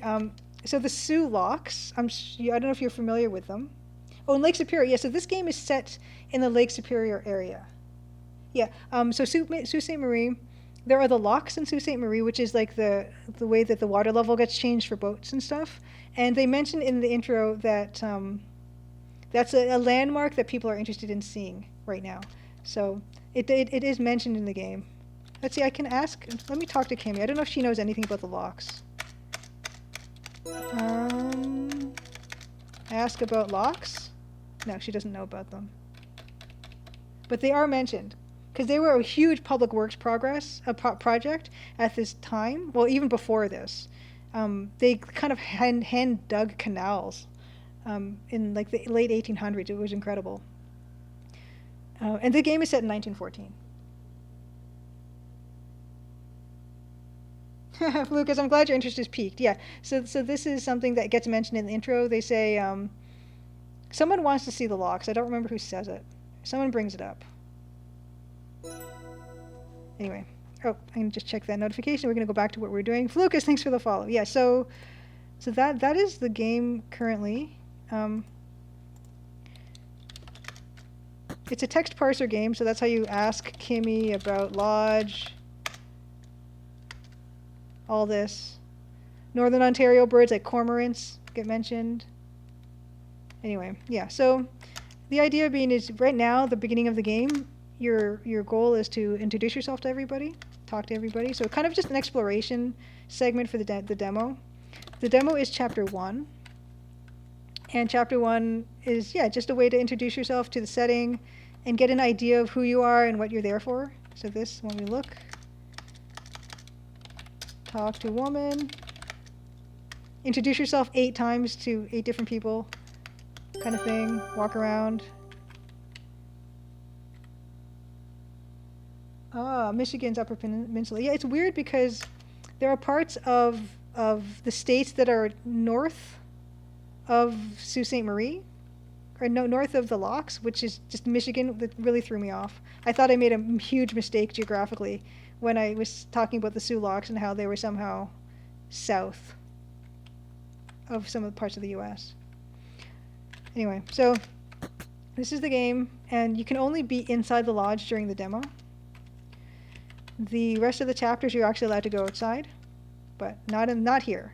This is just getting to know this area here. All set in this big lodge in the ghost town of Crimson, Ontario. Oh, you sent an image. Oh, thank you. Okay, yes, I'm catching up on chat. And let me just check notifications. They are Joe. Thanks for the follow. Yeah, we're gonna close this out. And thank you for sending that. Perfect. I'm gonna open that in Safari. Thank you so much. I'll take a look in a bit. Ooh, that looks cool. Oh my goodness. Okay, thank you. Yeah. Awesome.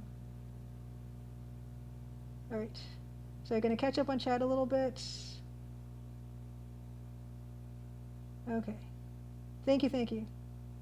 And this one. Okay. Thank you. Awesome. Thank you, King Foamhead. You picked up 2 completely sealed boxes of 5 1/4 double-sided, double-density discs, Anna. Nice. Okay, we're gonna get out of AGS. I just wanted to show this other stuff we were up to earlier today. We're gonna get back into this. Oh, it's almost 10 actually. But this is actually working out well. So, am I gonna animate his whole body? Just the knife. Probably just the knife. Okay, so that's the whole thing as we have it. And I'm just going to make the knife and arm move across, and then we're going to maybe just the arm. Just the arm maybe, but it's not time to do the animation yet, unfortunately. Make him blink. Yeah, the lighting in this scene is kind of, he doesn't even have eyes, I don't think, in this scene. At this resolution, it can get kind of weird when you start adding stuff like that, because I feel like if I was going to give him eyes, I wouldn't, you wouldn't use white, because white would be too bright. I've done a few EGA portraits for people, and if you use white, it doesn't really work. That's not bad, actually. Maybe I'll make his eye yellow to reflect the firelight. But the problem working at this resolution... Oh, that looks scary. We're not doing that. But the gray might not be a bad idea.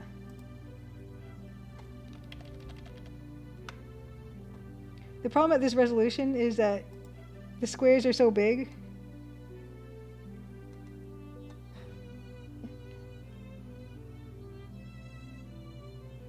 Oh, thanks, Lucas. I'm glad you like seeing the intro at the early stage.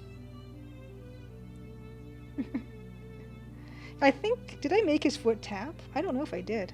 Although I don't know if he'd want to tap his foot as he's cutting the belly open. That's actually not bad. Okay, we'll keep that just on a separate layer just in case. If we want to keep it. He looks like a vampire now. The dark aqua color? Okay, let me try that. Yeah, that's the problem with pixels being this gigantic. There's not a lot of not a little wiggle room. Like it'll look like his eyes are kind of. We will think on it. Right now we're gonna just finish off this man, hopefully. Yeah, he looks ominous now. Like that's the difficulty. You know. He looks kind of like magical and wizardly.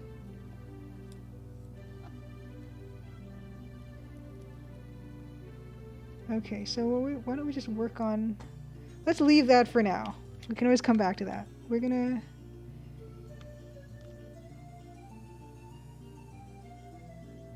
work a bit on this stuff.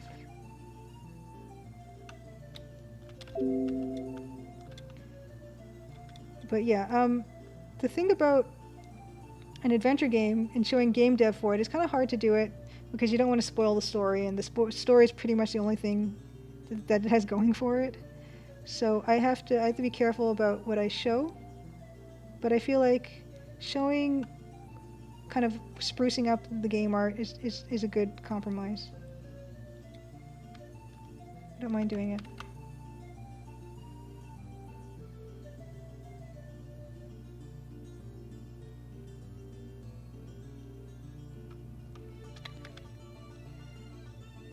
Oh yeah, speaking of kind of old tech, I don't know, on Twitter I shared this letter that my sister dug up that I wrote to her in 1995 or 96.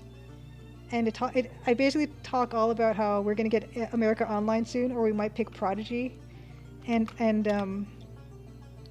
how I was going to buy Realms of Arcania 1, and actually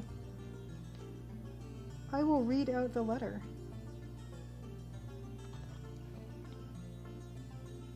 for the benefit of you all that missed it on Twitter. Let's see. Okay. And while I work, hopefully. On Saturday, Dad bought a modem Blaster 14.4 kbps to be exact.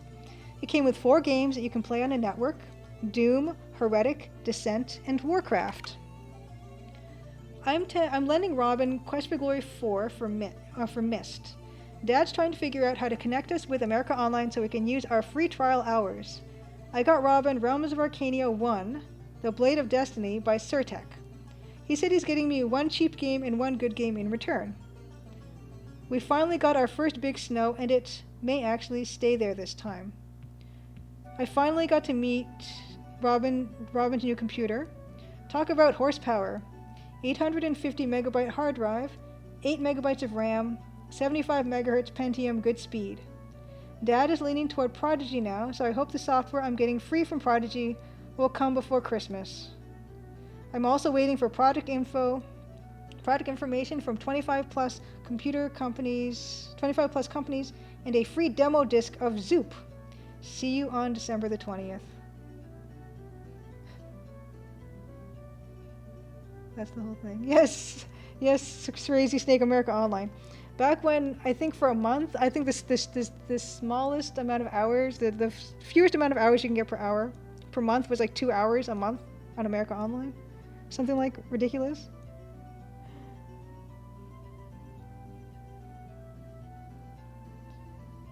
I have no idea, Lucas, about like the Commodore. I don't know much about the history about Commodores and Amigas and such. Like Commodore made Amiga? Okay.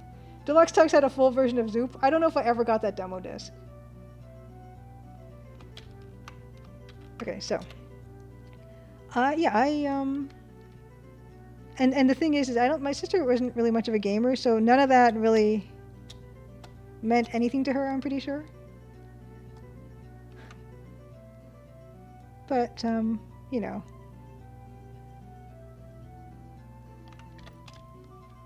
It was fun. There's actually there were other letters too that I didn't actually tweet. One mentions Quest for Glory 4 quite a bit. Oh, Lucas, thank you for dropping by tonight. Have a great night.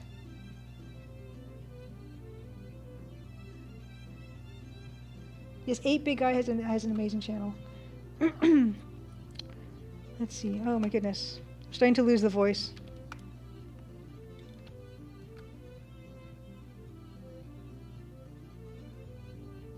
So we might call it soon. I'm just gonna go back to Big Me. And my computer's starting to really chug, which is kind of scary. We'll go a bit longer, I think. Oh, they are Joe. Thanks for the follow. I'm not sure if I mentioned that, but thank you. I do want to just... Wow. Is this what happens with the lag? Weird stuff happens? Let me just go back in the history and see if I can... Ooh, it's not happy right now. Computer is not happy. History. Where did that errant... Oh. Oh well. When there's that much lag, I guess I just had to stray...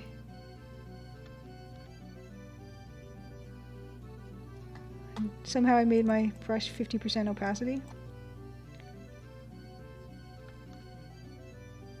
Luckily, at this resolution, it's not too bad to just go back and fix stuff.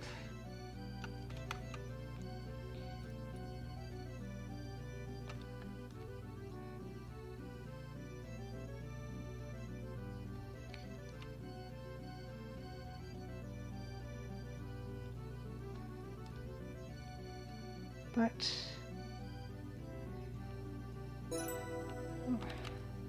check the notification. Yeah, I only have one screen, so I just have to flip back.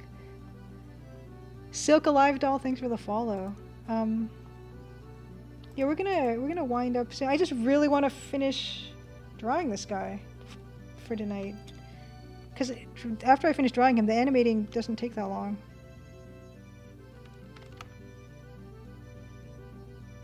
Oh, you pronounce it opaque icy? Anna? Opacity?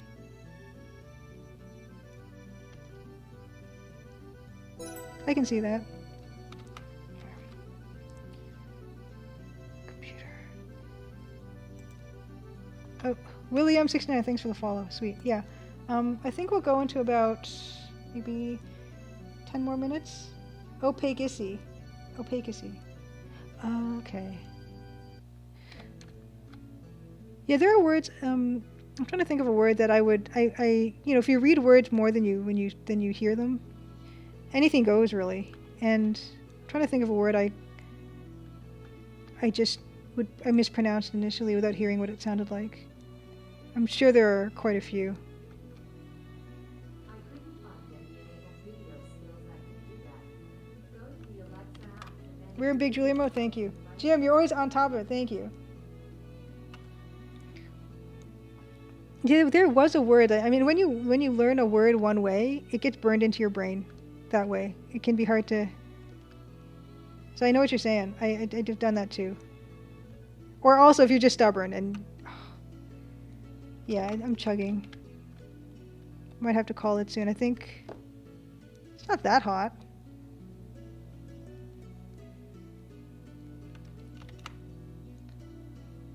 Have a good night, Soka Live doll. Yes. I've got to get this computer to behave itself. It's doing a thing where it's starting to really lag.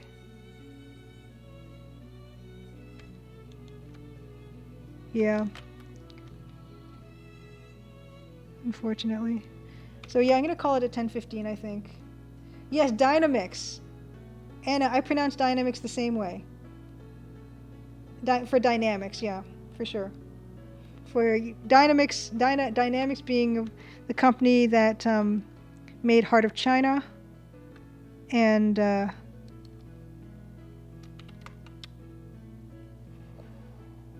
what was the sci-fi one called again? Rise of the Dragon? Yeah.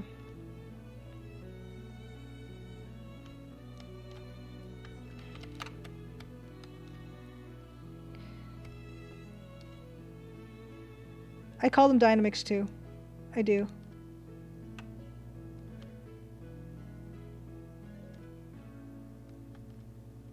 I still do. Rise of the Dragon. Rise of the Dragon. And Betrayal of Krondor. Yeah, why did we all pronounce it Dynamics? Because dynamic is a word. So there's, at least Phantom Fellow says there's at least 3 of us in the world that pronounce Dynamics. Kisai Tenshi is a Dynamics. Bill Kuhn, Anna, Phantom Fellows, and me. That's 5 people. Oh yeah, Broderbund, I probably pronounce Borderbund too. And Jim plays games, everyone would call it Sega.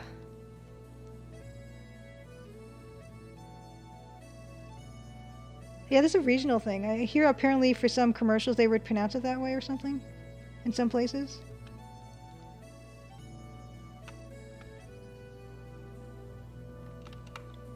Kisai Tenchi Dynamics. Okay, so you weren't one of the Dynamics, so we're back down to 4. Exactly, Phantom Fellow. It's the same thing. When you're young and you haven't heard it out loud, and then it's too late because it's been burned into your brain wrong. That's exactly what happened. But I mean, yeah, there's other words that have those sounds. Like there's dynamite. So I don't know why we all went. Well, not all of us. I don't know why 4 of us went with Dynamics. It's very strange.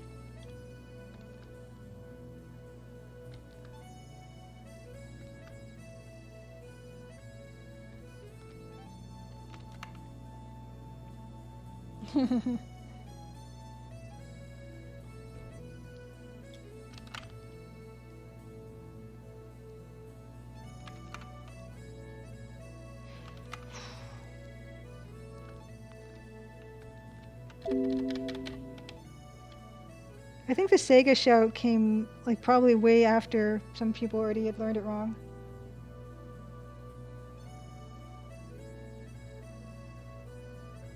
Oh, Bill Kuhn's theory is Computer Kid is much more familiar with the word mixed than dynamic. So he recognized the mix and built Dyna into it. That might have happened.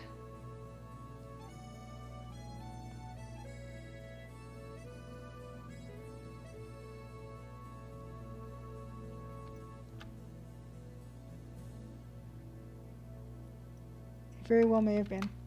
All right. I'm going to... We're going to look for someone to raid. And I'm going to shut down Photoshop because everything's a little bit slow. When things start going slower and slower, I feel like it's telling me I need to go. Oh, sweet. William69, you discovered the stream after I tweeted about Fonstruct? Oh, I'm glad you like the pixel art. Thank you. Thank you, thank you. Jim Plays Games, have a great night. Yes, I had a lot of fun with this Crimson Tuesday. And actually, you're having good timing. Because, yeah, I'm going to look for someone to raid. And just to give a preview, hopefully, although I'm not asking Dan, I'm going to say that the composer that did the beautiful theme song that we listened to a little bit tonight, the composer for the game, Dan Polakar, will be hopefully streaming next week with polishing some of the music for the game, and that'll be a lot of fun and productive, which we all like. Pirate Savvy, thank you so much for the raid. And yeah, please, if you decide to stream the demo, just hopefully like tag me on Twitter or whatever, let me know. And yeah, if I could just like lurk in your chat and take notes, I'd really appreciate that. Yes. Polishing stones, polishing music. Yeah, we're all about that. Yeah, let me take a look who is... Let us see who is on right now. Let's see. And yeah, so next week's stream, this week, yeah, I'll put the video on demand when I can if you guys want to see the Fonstruct segment again.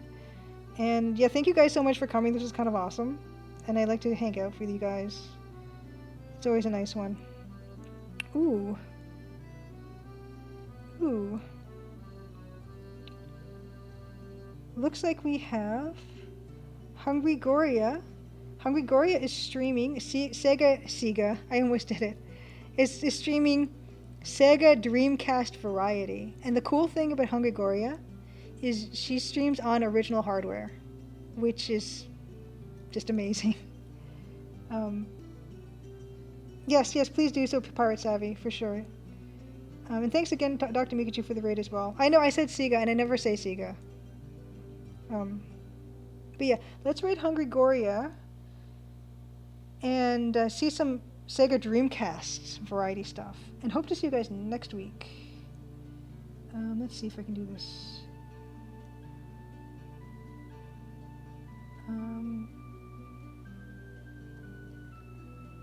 And thank you all for coming. Raid. Do I have to put the @ Hungry? Yeah, thank you so much for coming, you guys. It's always nice to see. Is that working? Okay, cool. And yeah, it's I don't know, not much else to say besides this was a nice time, and thank you for coming. Okay. Yes, William69, thank you so much. Welcome to chat again. And yeah, have a great night. We're gonna raid. I'm gonna do that. Everyone's in the bus. I'm gonna raid. Have an awesome night.